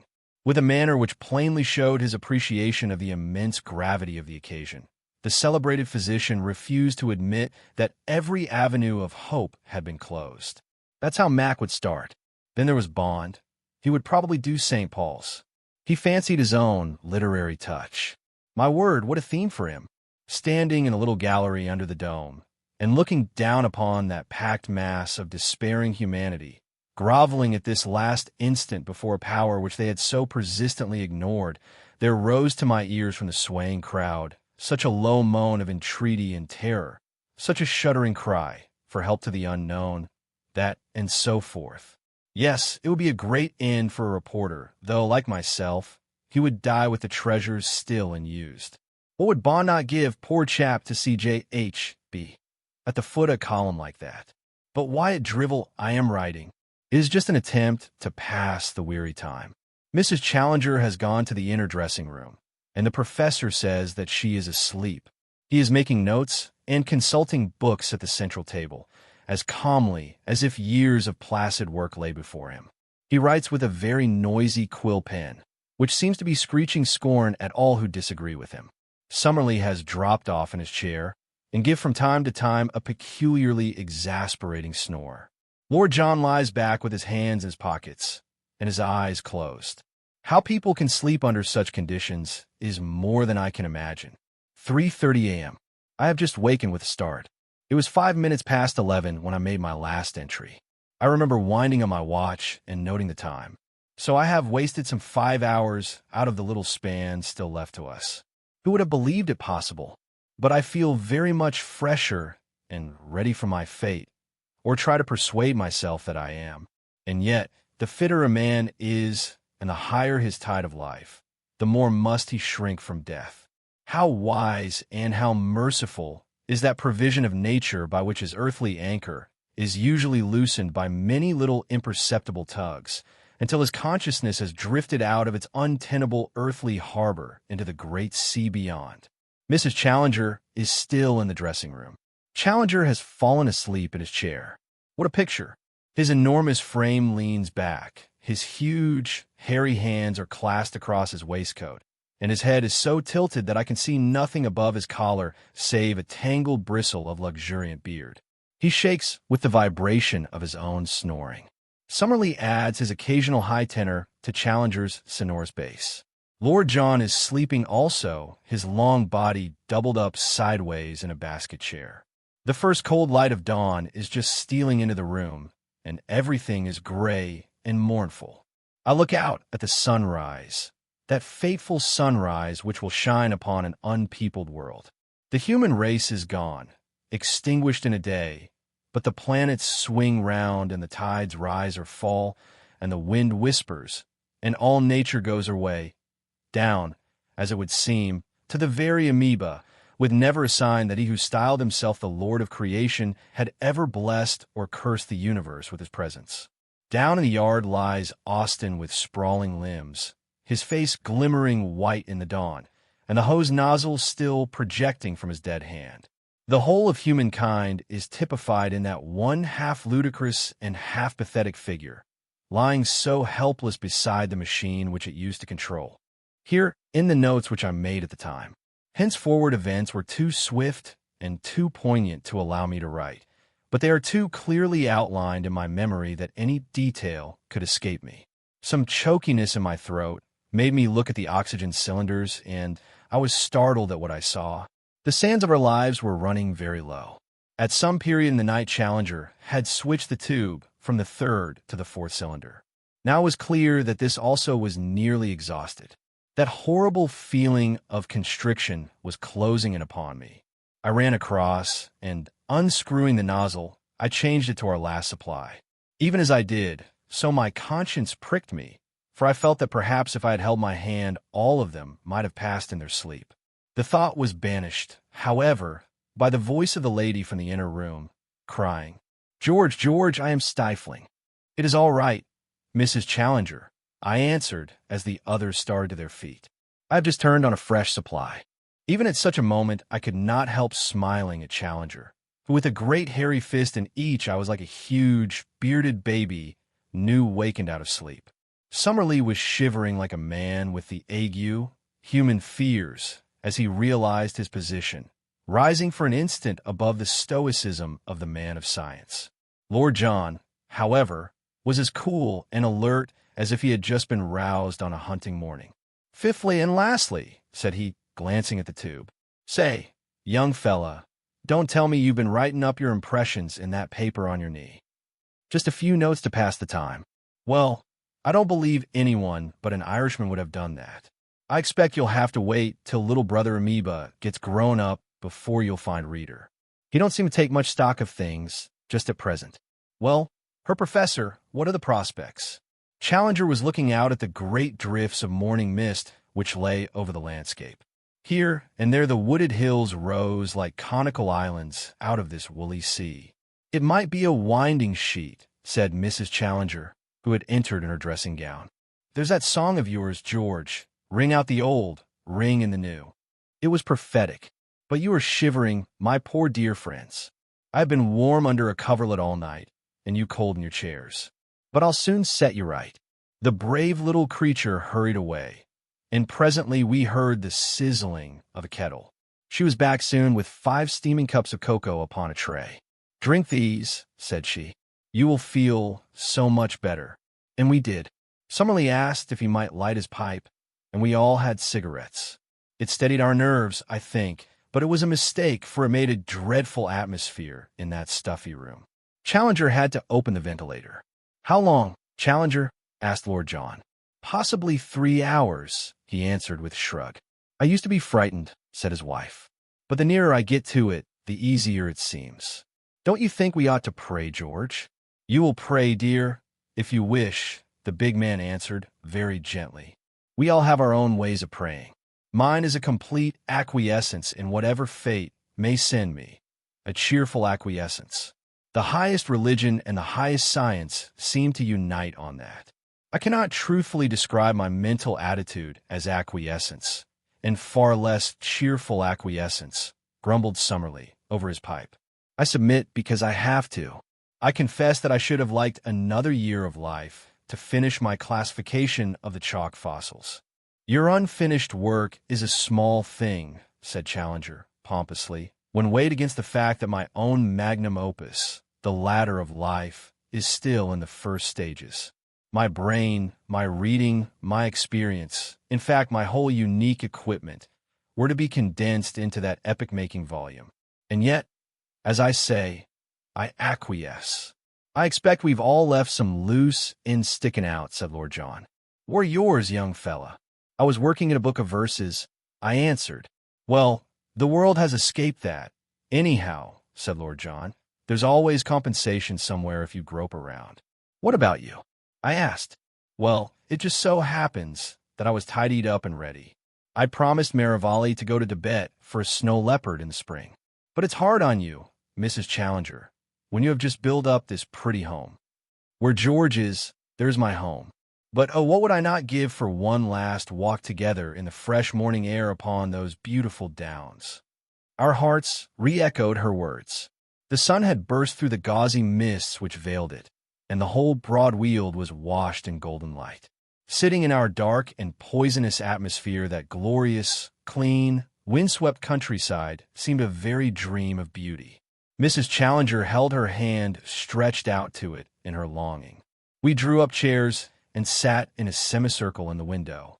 The atmosphere was already very close. It seemed to me that the shadows of death were drawing in upon us, the last of our race. It was like an invisible curtain closing down upon every side. "That cylinder is not lost in too well," said Lord John, with a long gasp for breath. "The amount contained is variable," said Challenger, "depending upon the pressure and care with which it has been bottled. I am inclined to agree with you, Roxton, that this one is defective. So we are to be cheated out of the last hour of our lives," Summerlee remarked, bitterly. "An excellent final illustration of the sordid age in which we have lived. Well, Challenger, now is your time if you wish to study the subjective phenomena of physical dissolution. Sit on the stool at my knee and give me your hand," said Challenger to his wife. "I think, my friends, that a further delay in this insufferable atmosphere is hardly advisable. You would not desire it, dear, would you?" His wife gave a little groan and sank her face against his leg. "I've seen the folk bathin' in the Serpentine in winter," said Lord John. "When the rest are in, you see one or two shiverin' on the bank, envying the others that have taken the plunge. It's the last that have the worst of it. I'm all for a header and have done with it.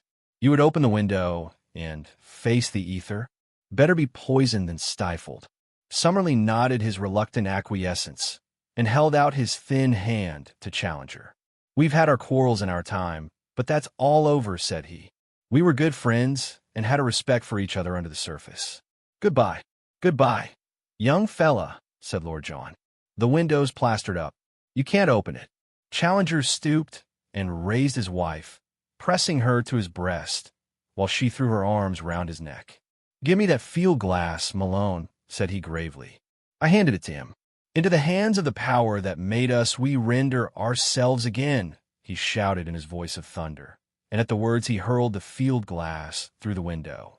Full in our flushed faces, before the last tinkle of falling fragments had died away, there came the wholesome breath of the wind, blowing strong and sweet.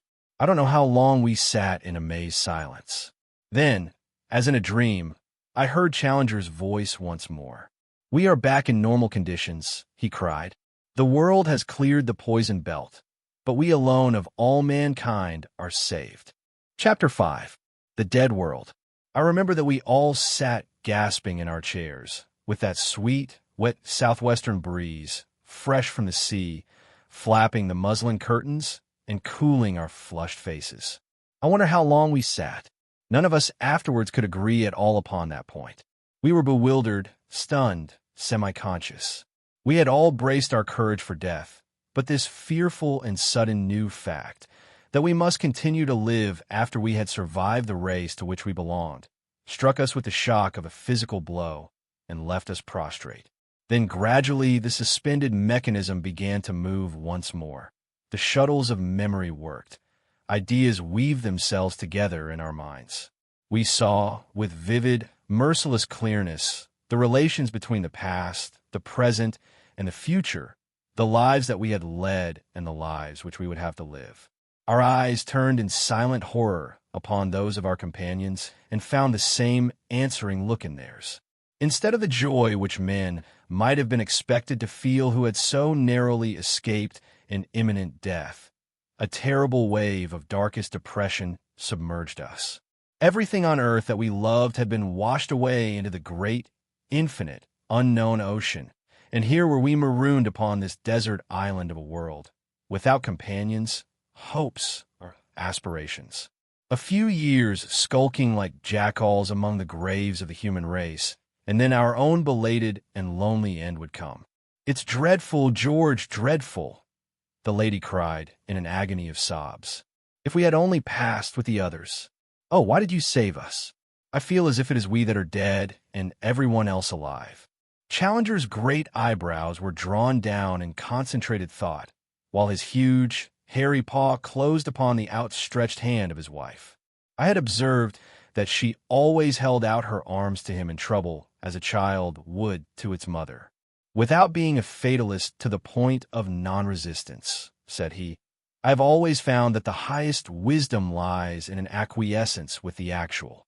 He spoke slowly, and there was a vibration of feeling in his sonorous voice. I do not acquiesce, said Summerlee, firmly. I don't see that it matters a row of pins whether you acquiesce or whether you don't, remarked Lord John. You got to take it, whether you take it fighting or take it lying down, so what's the odds whether you acquiesce or not? I can't remember that anyone asked our permission before the thing began, and nobody's likely to ask it now. So what difference can it make what we may think of it? It is just all the difference between happiness and misery, said Challenger, with an abstracted face, still patting his wife's hand. You can swim with the tide and have peace in mind and soul, or you can thrust against it and be bruised and weary. This business is beyond us, so let us accept it as it stands and say no more. But what in the world are we to do with our lives? I asked, appealing in desperation to the blue, empty heaven. What am I to do, for example? There are no newspapers, so there's an end of my vocation. And there's nothing left to shoot, and no more soldiering, so there's an end of mine, said Lord John. And there are no students, so there's an end of mine, cried Summerlee. But I have my husband and my house, so I can thank heaven that there is no end of mine, said the lady. Nor is there an end of mine, remarked Challenger, for science is not dead, and this catastrophe in itself will offer us many most absorbing problems for investigation. He had now flung open the windows, and we were gazing out upon the silent and motionless landscape. Let me consider, he continued. It was about 3 or a little after yesterday afternoon that the world finally entered the poison belt to the extent of being completely submerged. It is now 9 o'clock. The question is, at what hour do we pass out from it? The air was very bad at daybreak, said I. Later than that, said Mrs. Challenger. As late as 8 o'clock, I distinctly felt the same choking in my throat, which came at the outset.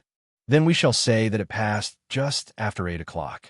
For 17 hours the world has been soaked in the poisonous ether. For that length of time, the great gardener has sterilized the human mold which had grown over the surface of his fruit. Is it possible that the work is incompletely done, that others may have survived besides ourselves? That's what I was wondering, said Lord John. Why should we be the only pebbles on the beach? It is absurd to suppose that anyone besides ourselves can possibly have survived, said Summerlee, with conviction. Consider that the poison was so virulent that even a man who is as strong as an ox, and has not a nerve in his body, like Malone here, could hardly get up the stair before he fell unconscious. Is it likely that anyone could stand 17 minutes of it, far less hours, unless someone saw it coming and made preparation, same as old friend Challenger did? That, I think, is hardly probable, said Challenger, projecting his beard and sinking his eyelids. The combination of observation, inference, and anticipatory imagination which enabled me to foresee the danger is what one can hardly expect twice in the same generation. Then your conclusion is that everyone is certainly dead. There can be little doubt of that. We have to remember, however, that the poison worked from below upwards and would possibly be less virulent in the higher strata of the atmosphere. It is strange, indeed, that it should be so, but it presents one of those features which will afford us in the future a fascinating field for study.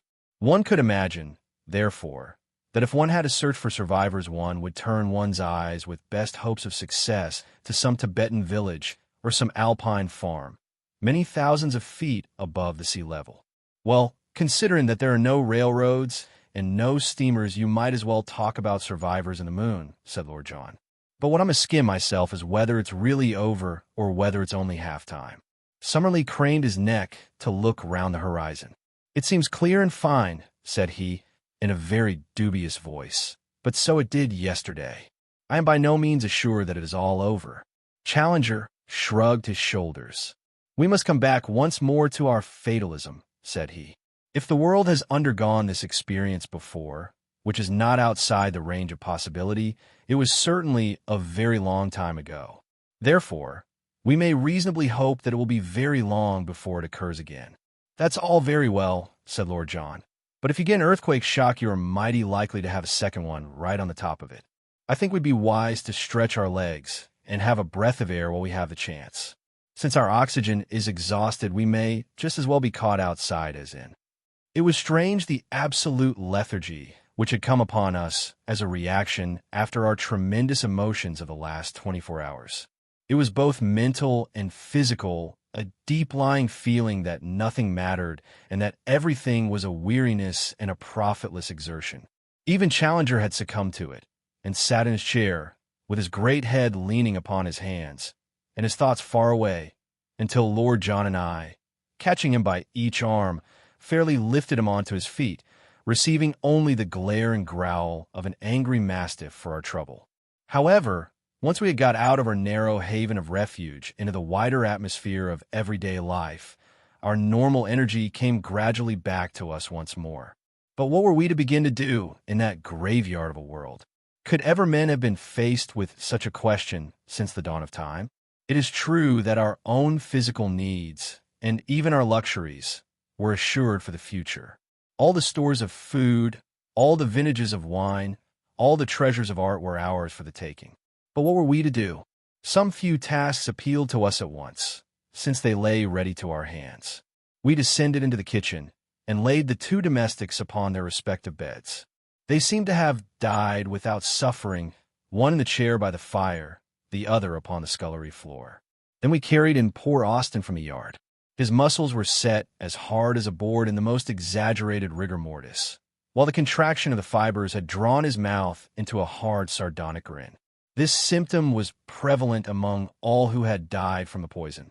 Wherever we went, we were confronted by those grinning faces, which seemed to mock at our dreadful position, smiling silently and grimly at the ill-fated survivors of their race. "Look here," said Lord John, who had paced restlessly about the dining room whilst we partook of some food. "I don't know how you fellows feel about it, but for my part, I simply can't sit here and do nothing." "Perhaps," Challenger answered, "you would have the kindness to suggest what you think we ought to do. Get a move on us and see all that has happened." "That is what I should myself propose. But not in this little country village. We can see from the window all that this place can teach us." "Where should we go, then?" "To London." "That's all very well," grumbled Summerlee. "You may be equal to a 40-mile walk, but I'm not so sure about Challenger with his stumpy legs, and I am perfectly sure about myself." Challenger was very much annoyed. "If you could see your way, sir, to confining your remarks to your own physical peculiarities, you would find that you had an ample field for comment," he cried. "I had no intention to offend you, my dear Challenger," cried our tactless friend. "You can't be held responsible for your own physique. If nature has given you a short, heavy body, you cannot possibly help having stumpy legs." Challenger was too furious to answer. He could only growl and blink and bristle. Lord John hastened to intervene before the dispute became more violent. "You talk of walking. Why should we walk?" said he. "Do you suggest taking the train?" asked Challenger, still simmering. "What's the matter with the motor car? Why should we not go in that?" "I'm not an expert," said Challenger, pulling at his beard reflectively. "At the same time, you are right in supposing that the human intellect in its higher manifestations should be sufficiently flexible to turn itself to anything. Your idea is an excellent one, Lord John. I myself will drive you all to London." "You will do nothing of the kind," said Summerlee with decision. "No, indeed, George," cried his wife. "You only tried once, and you remember how you crashed through the gate of the garage." "It was a momentary want of concentration," said Challenger complacently. "You can consider the matter settled. I will certainly drive you all to London." The situation was relieved by Lord John. "What's the car?" he asked. "A 20-horse Humber." "Why, I've driven one for years," said he. "By George," he added, "I never thought I'd live to take the whole human race in one load. There's just room for 5, as I remember it. Get your things on, and I'll be ready at the door by 10 o'clock." Sure enough, at the hour named, the car came purring and crackling from the yard with Lord John at the wheel. I took my seat beside him, while the lady, a useful little buffer state, was squeezed in between the two men of wrath at the back. Then Lord John released his brakes, slid his lever rapidly from first to third, and we sped off upon the strangest drive that ever human beings have taken since man first came upon the earth. You are to picture the loveliness of nature upon that August day, the freshness of the morning air, the golden glare of the summer sunshine, the cloudless sky, the luxuriant green of the Sussex woods, and the deep purple of the heather-clad downs. As you looked round upon the many-colored beauty of the scene, all thought of a vast catastrophe would have passed from your mind had it not been for one sinister sign, the solemn, all-embracing silence. There is a gentle hum of life which pervades a closely settled country, so deep and constant that one ceases to observe it as the dweller by the sea loses all sense of the constant murmur of the waves. The twitter of birds, the buzz of insects, the far-off echo of voices, the lowing of cattle, the distant barking of dogs, roar of trains, and rattle of carts. All these form one low, unremitting note, striking unheeded upon the ear. We missed it now. This deadly silence was appalling. So solemn was it, so impressive, that the buzz and rattle of our motor car seemed an unwarrantable intrusion, an indecent disregard of this reverent stillness which lay like a pall over and round the ruins of humanity. It was this grim hush and the tall clouds of smoke which rose here and there over the countryside from smoldering buildings, which cast a chill into our hearts as we gazed round at the glorious panorama of the Weald. And then there were the dead.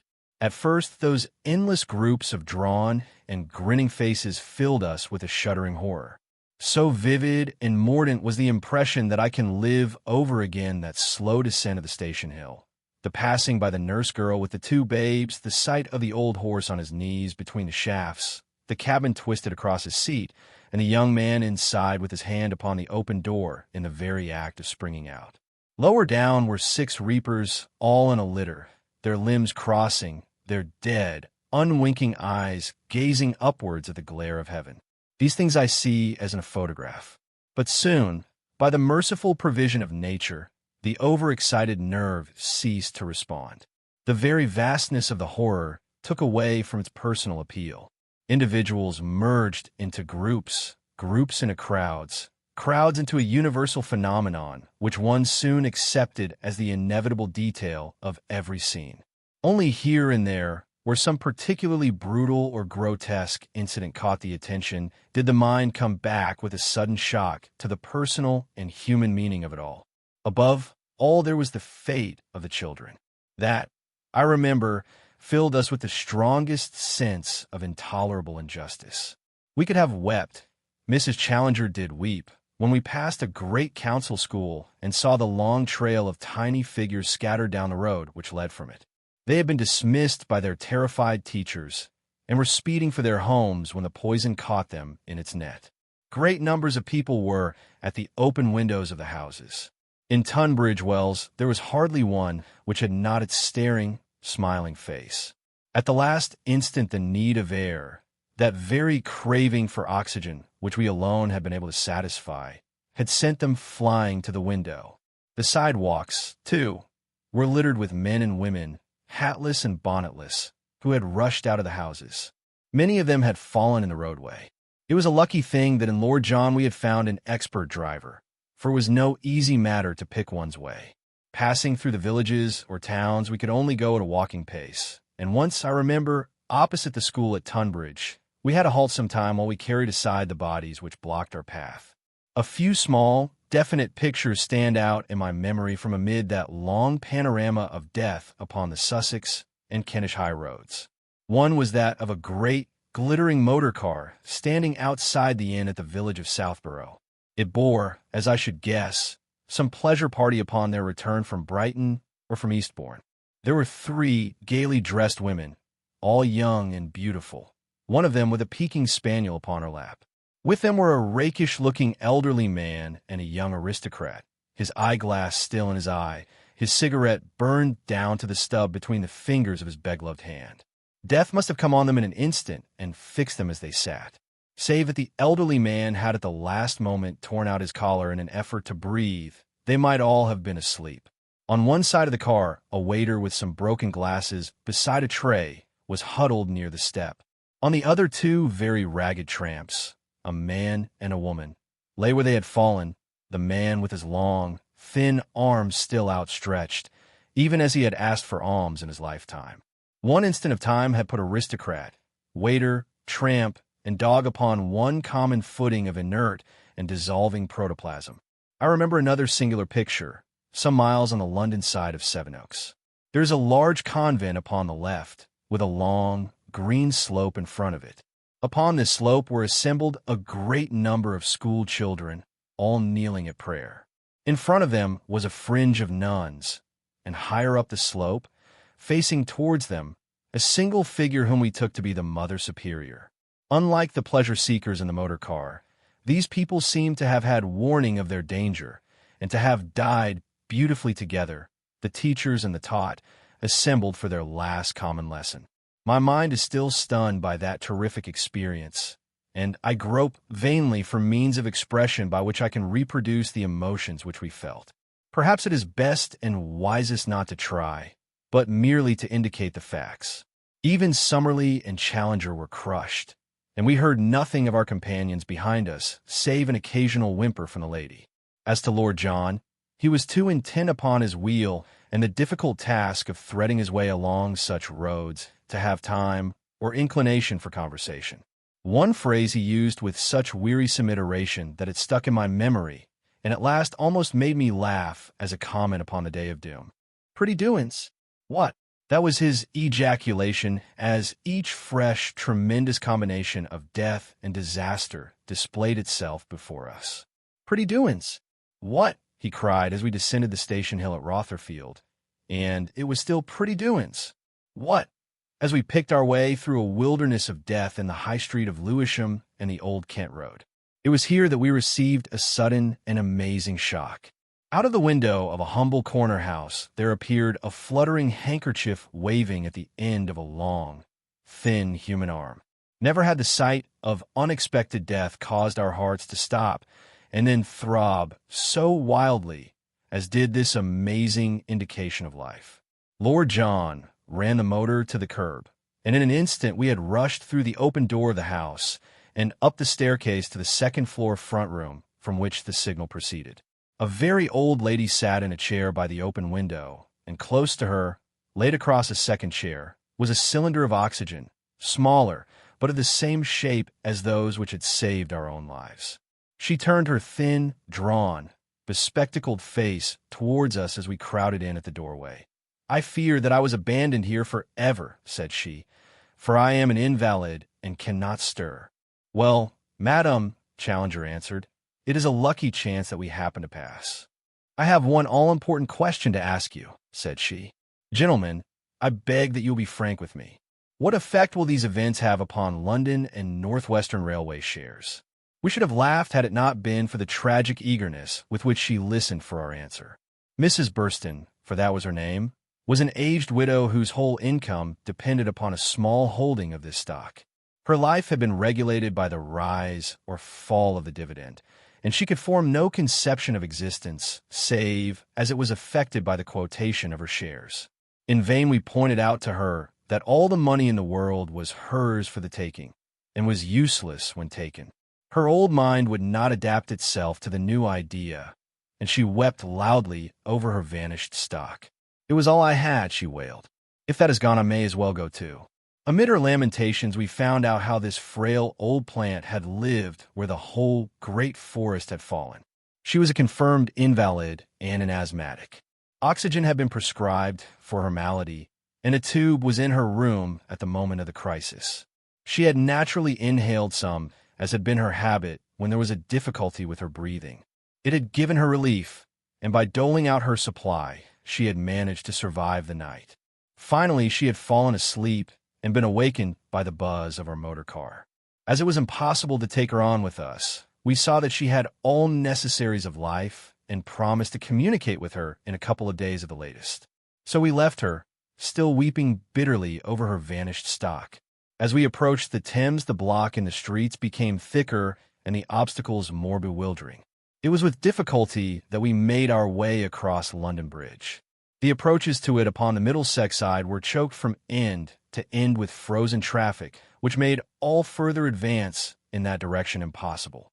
A ship was blazing brightly alongside one of the wharves near the bridge, and the air was full of drifting smuts and of a heavy, acrid smell of burning. There was a cloud of dense smoke somewhere near the Houses of Parliament, but it was impossible from where we were to see what was on fire. "I don't know how it strikes you," Lord John remarked, as he brought his engine to a standstill, "but it seems to me the country is more cheerful than the town. Dead London is getting on my nerves. I'm for a cast round and then getting back to Rotherfield." "I confess that I do not see what we can hope for here," said Professor Summerlee. "At the same time," said Challenger, his great voice booming strangely amid the silence, "it is difficult for us to conceive that out of 7 millions of people, there's only this one old woman who by some peculiarity of constitution or some accident of occupation has managed to survive this catastrophe.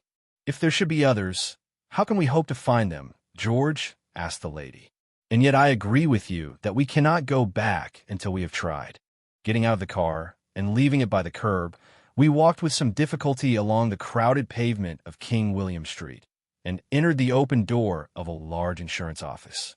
It was a corner house, and we chose it as commanding a view in every direction. Ascending the stair, we passed through what I suppose to have been the boardroom, for 8 elderly men were seated round a long table in the center of it. The high window was open, and we all stepped out upon the balcony. From it we could see the crowded city streets radiating in every direction, while below us the road was black from side to side with the tops of the motionless taxis. All, or nearly all, had their heads pointed outwards, showing how the terrified men of the city had at the last moment made a vain endeavor to rejoin their families in the suburbs or the country. Here and there amid the humbler cabs towered the great brass-spangled motor car of some wealthy magnate, wedged hopelessly amongst the damned stream of arrested traffic. Just beneath us there was such a one of great size and luxurious appearance, with its owner, a fat old man, leaning out, half his gross body through the window, and his podgy hand, gleaming with diamonds, outstretched as he urged his chauffeur to make a last effort to break through the press. A dozen motor buses towered up like islands in this flood, the passengers who crowded the roofs lying all huddled together and across each other's laps like a child's toys in a nursery. On a broad lamp pedestal, in the center of the roadway, a burly policeman was standing, leaning his back against the post in so natural an attitude that it was hard to realize that he was not alive, while at his feet there lay a ragged newsboy with his bundle of papers on the ground beside him. A paper card had got blocked in the crowd, and we could read in large letters, black upon yellow, "Seen it, Lords." County Match interrupted. This must have been the earliest edition, for there were other placards bearing the legend. "Is it the end? Great scientist's warning." And another, "Is Challenger justified? Ominous rumors."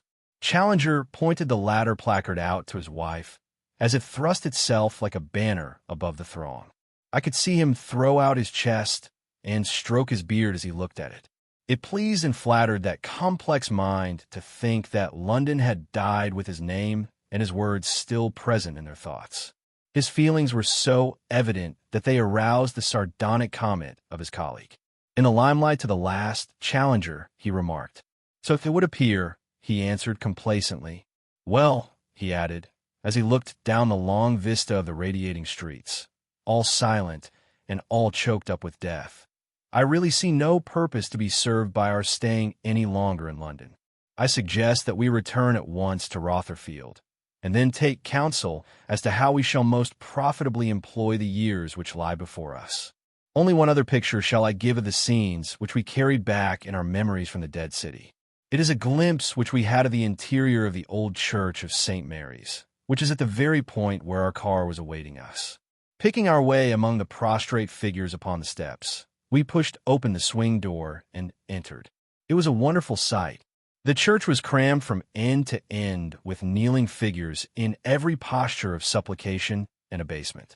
At the last dreadful moment, brought suddenly face to face with the realities of life, those terrific realities which hang over us even while we follow the shadows, The terrified people had rushed into those old city churches which for generations had hardly ever held a congregation. There they huddled as close as they could kneel, many of them in their agitation still wearing their hats, while above them in the pulpit a young man in lay dress had apparently been addressing them when he and they had been overwhelmed by the same fate. He lay now like Punch in his booth, with his head and two limp arms hanging over the ledge of the pulpit. It was a nightmare. The gray, dusty church, the rows of agonized figures, the dimness and silence of it all. We moved about with hushed whispers, walking upon our tiptoes. And then suddenly I had an idea. At one corner of the church, near the door, stood the ancient font, and behind it a deep recess in which there hung the ropes for the bell ringers. Why should we not send a message out over London which would attract to us anyone who might still be alive? I ran across, and pulling at the list-covered rope, I was surprised to find how difficult it was to swing the bell. Lord John had followed me. "By George, young fella," said he, pulling off his coat. "You've hit on a deuced good notion. Give me a grip and we'll soon have a move on it."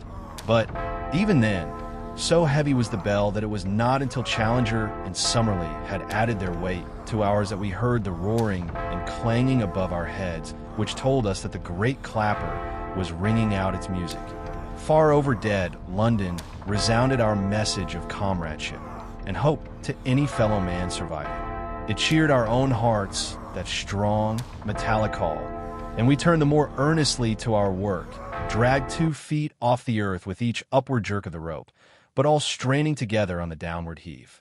Challenger, the lowest of all, bending all his great strength to the task, and flopping up and down like a monstrous bullfrog, croaking with every pull. It was at that moment that an artist might have taken a picture of the 4 adventurers, the comrades of many strange perils in the past, whom fate had now chosen for so supreme an experience. For half an hour we worked, the sweat dropping from our faces, our arms and backs aching with the exertion. Then we went out into the portico of the church and looked eagerly up and down the silent, crowded streets. Not a sound, not a motion, in answer to our summons. "It's no use. No one is left," I cried. "We can do nothing more," said Mrs. Challenger. "For God's sake, George, let's get back to Rotherfield. Another hour of this dreadful, silent city would drive me mad." We got into the car without another word. Lord John backed around and turned her to the south. To us the chapter seemed closed.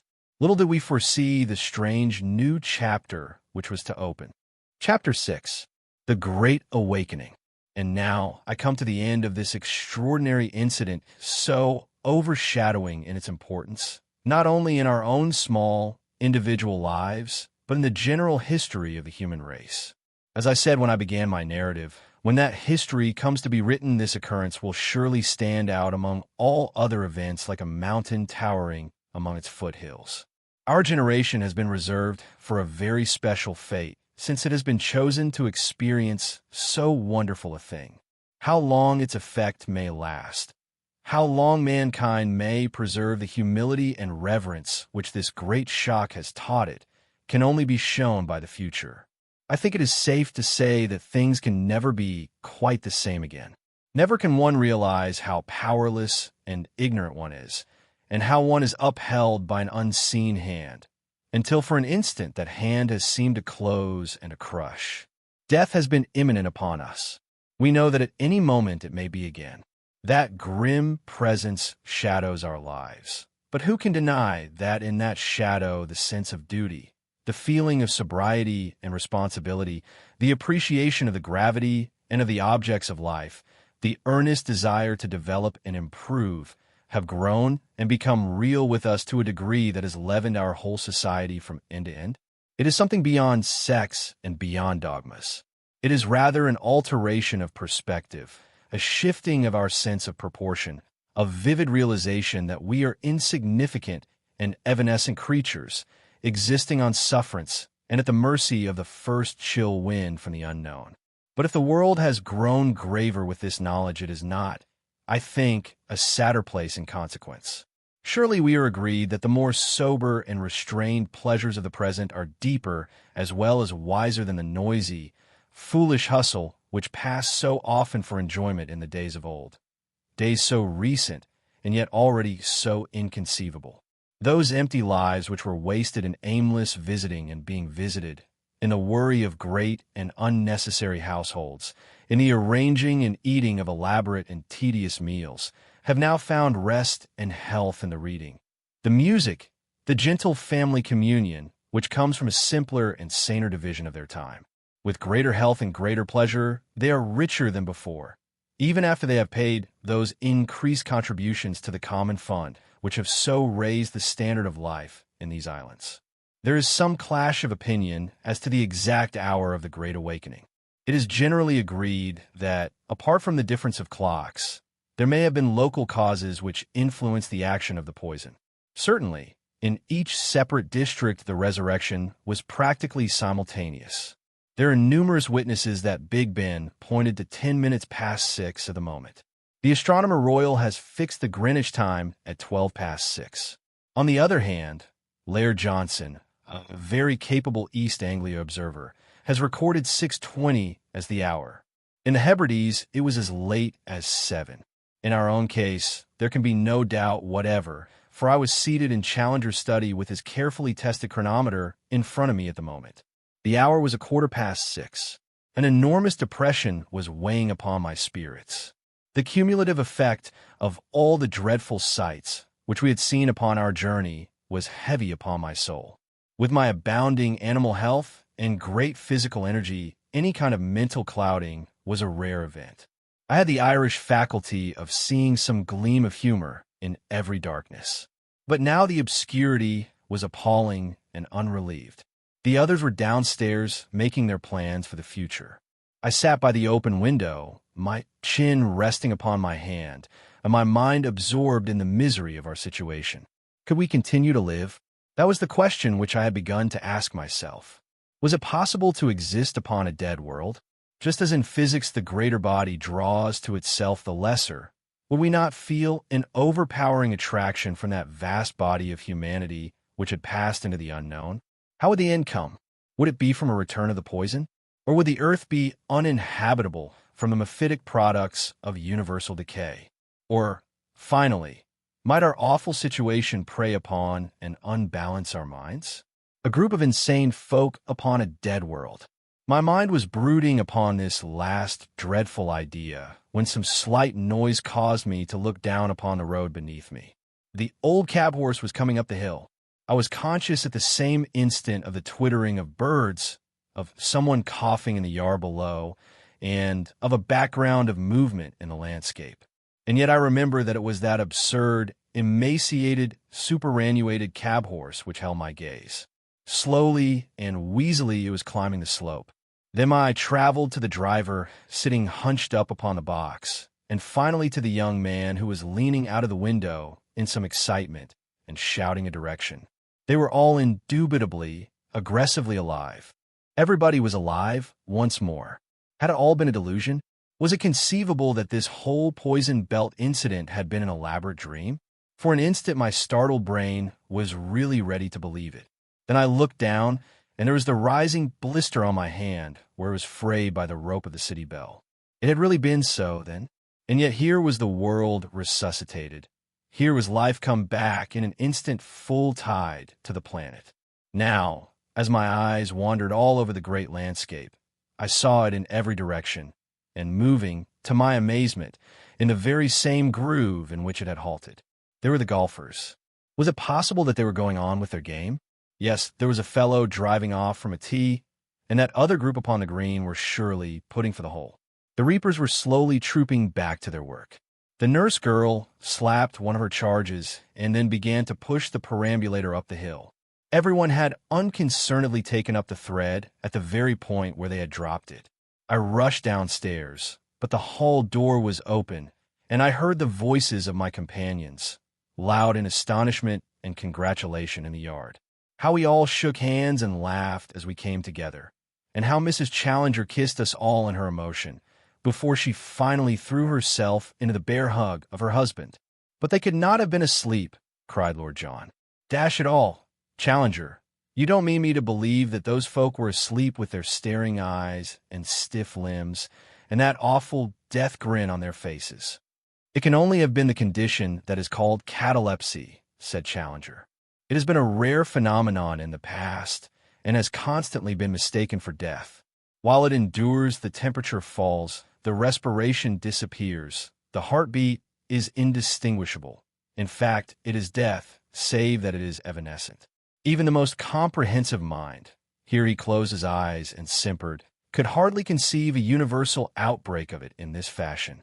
"You may label it catalepsy," remarked Summerlee, "but, after all, that is only a name, and we know as little of the result as we do of the poison which has caused it. The most we can say is that the vitiated ether has produced a temporary death." Austin was seated all in a heap on the step of the car. It was his coughing which I had heard from above. He had been holding his head in silence, but now he was muttering to himself and running his eyes over the car. "Young fat head," he grumbled. "Can't leave things alone. What's the matter, Austin?" "Lubricators left running, sir. Someone has been fooling with the car. I expect it's that young garden boy, sir." Lord John looked guilty. "I don't know what's amiss with me," continued Austin, staggering to his feet. "I expect I came over queer when I was hosing her down. I seem to remember flopping over by the step, but I'll swear I never left those lubricator taps on." In a condensed narrative, the astonished Austin was told what had happened to himself and the world. The mystery of the dripping lubricators was also explained to him. He listened with an air of deep distrust when told how an amateur had driven his car, and with absorbed interest to the few sentences in which our experiences of the sleeping city were recorded. I can remember his comment when the story was concluded. "Was you outside the Bank of England, sir?" "Yes, Austin. With all the millions inside and everybody asleep?" "That was so. And I not there?" he groaned, and turned dismally once more to the hosing of his car. There was a sudden grinding of wheels upon gravel. The old cab had actually pulled up at Challenger's door. I saw the young occupant step out from it. An instant later the maid, who looked as tousled and bewildered as if she had that instant been roused from the deepest sleep, appeared with a card upon a tray. Challenger snorted ferociously as he looked at it, and his thick black hair seemed to bristle up in his wrath. "A pressman," he growled. Then, with a deprecating smile, "After all, it is natural that the whole world should hasten to know what I think of such an episode." "That can hardly be his errand," said Summerlee, for he was on the road in his cab before ever the crisis came. I looked at the card. "James Baxter, London correspondent, New York Monitor." "You'll see him," said I. "Not I. Oh, George, you should be kinder and more considerate to others. Surely you have learned something from what we have undergone." He tut-tooted and shook his big, obstinate head. "A poisonous breed. Malone? The worst weed in modern civilization, the ready tool of the quack and the hindrance of the self-respecting man. When did they ever say a good word for me? When did you ever say a good word to them?" I answered, "Come, sir, this is a stranger who has made a journey to see you. I am sure that you won't be rude to him." "Well, well," he grumbled, "you come with me and do the talking. I protest in advance against any such outrageous invasion of my private life." Muttering and mumbling, he came rolling after me like an angry and rather ill-conditioned mastiff. The dapper young American pulled out his notebook and plunged instantly into his subject. "I came down, sir," said he, "because our people in America would very much like to hear more about this danger which is, in your opinion, pressing upon the world." "I know of no danger which is now pressing upon the world," Challenger answered, gruffly. The pressman looked at him in mild surprise. "I meant, sir, the chances that the world might run into a belt of poisonous ether." "I do not now apprehend any such danger," said Challenger. The pressman looked even more perplexed. "You are Professor Challenger, are you not?" he asked. "Yes, sir, that is my name." "I cannot understand, then, how you can say that there is no such danger. I am alluding to your own letter, published above your name in the London Times of this morning." It was Challenger's turn to look surprised. "This morning?" said he. "No London Times was published this morning." "Surely, sir," said the American, in mild remonstrance, "you must admit that the London Times is a daily paper." He drew out a copy from his inside pocket. "Here is the letter to which I refer." Challenger chuckled and rubbed his hands. "I begin to understand," said he. So you read this letter this morning? Yes, sir. And came at once to interview me? Yes, sir. Did you observe anything unusual upon the journey down? Well, to tell the truth, your people seemed more lively and generally human than I have ever seen them. The baggage man set out to tell me a funny story, and that's a new experience for me in this country. Nothing else. Why, no, sir. Not that I can recall. Well, now, what hour did you leave Victoria? The American smiled. I came here to interview you, Professor, but it seems to be a case of, is this nigger fishing, or is this fish niggering? You're doing most of the work. It happens to interest me. Do you recall the hour? Sure. It was 12:30. And you arrived? At 2:15. And you hired a cab? That was so. How far do you suppose it is to the station?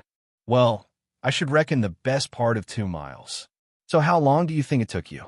Well, half an hour, maybe with that asthmatic in front. So it should be 3 o'clock? Yes, or a trifle after it. Look at your watch. The American did so, and then stared at us in astonishment. Say, he cried, it's run down. That horse has broken every record, sure. The sun is pretty low, now that I come a look at it. Well, there's something here I don't understand. Have you no remembrance of anything remarkable as you came up the hill? Well, I seem to recollect that I was mighty sleepy once. It comes back to me that I wanted to say something to the driver, and that I couldn't make him heed me. I guess it was the heat, but I felt swimmy for a moment. That's all. So it is with the whole human race, said Challenger to me. They have all felt swimmy for a moment.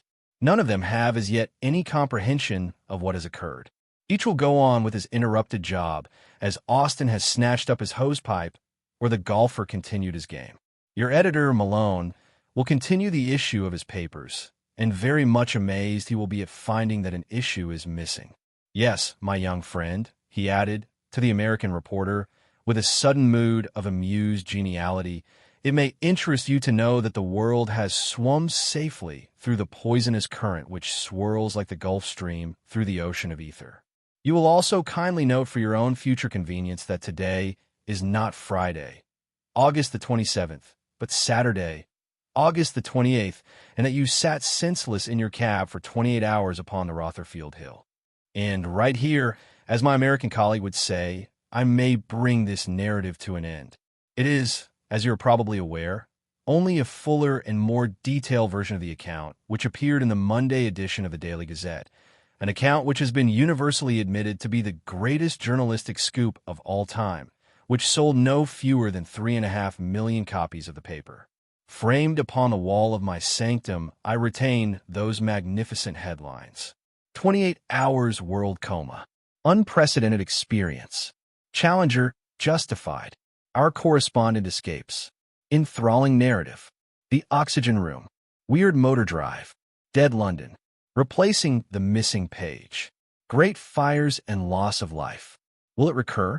Underneath this glorious scroll came 9.5 columns of narrative, in which appeared the first, last, and only account of the history of the planet, so far as one observer could draw it, during one long day of its existence. Challenger and Summerlee have treated the matter in a joint scientific paper, but to me alone was left the popular account. Surely I can sing Nunc Dimittis. What is left but anticlimax in the life of a journalist after that? But let me not end on sensational headlines and a merely personal triumph. Rather, let me quote the sonorous passages in which the greatest of daily papers ended its admirable leader upon the subject, a leader which might well be filed for reference by every thoughtful man. It has been a well-worn truism, said the Times, that our human race are a feeble folk before the infinite latent forces which surround us. From the prophets of old and from the philosophers of our own time, the same message and warning have reached us. But like all oft-repeated truths, it has in time lost something of its actuality and cogency. A lesson, an actual experience, was needed to bring it home. It is from that salutary but terrible ordeal that we have just emerged, with minds which are still stunned by the suddenness of the blow, and with spirits which are chastened by the realization of our own limitations and impotence. The world has paid a fearful price for its schooling. Hardly yet have we learned the full tale of disaster. But the destruction by fire of New York, of Orleans, and of Brighton constitutes in itself one of the greatest tragedies in the history of our race. When the account of the railway and shipping accidents has been completed, it will furnish grim reading, although there is evidence to show that in the vast majority of cases the drivers of trains and engineers of steamers succeeded in shutting off their motive power before succumbing to the poison. But the material damage, enormous as it is both in life and in property, is not the consideration which will be uppermost in our minds today. All this may in time be forgotten, but what will not be forgotten, and what will and should continue to obsess our imaginations, is this revelation of the possibilities of the universe, this destruction of our ignorant self-complacency, and this demonstration of how narrow is the path of our material existence, and what abysses may lie upon either side of it. Solemnity and humility are at the base of all our emotions today. May they be the foundations upon which a more earnest and reverent race may build a more worthy temple.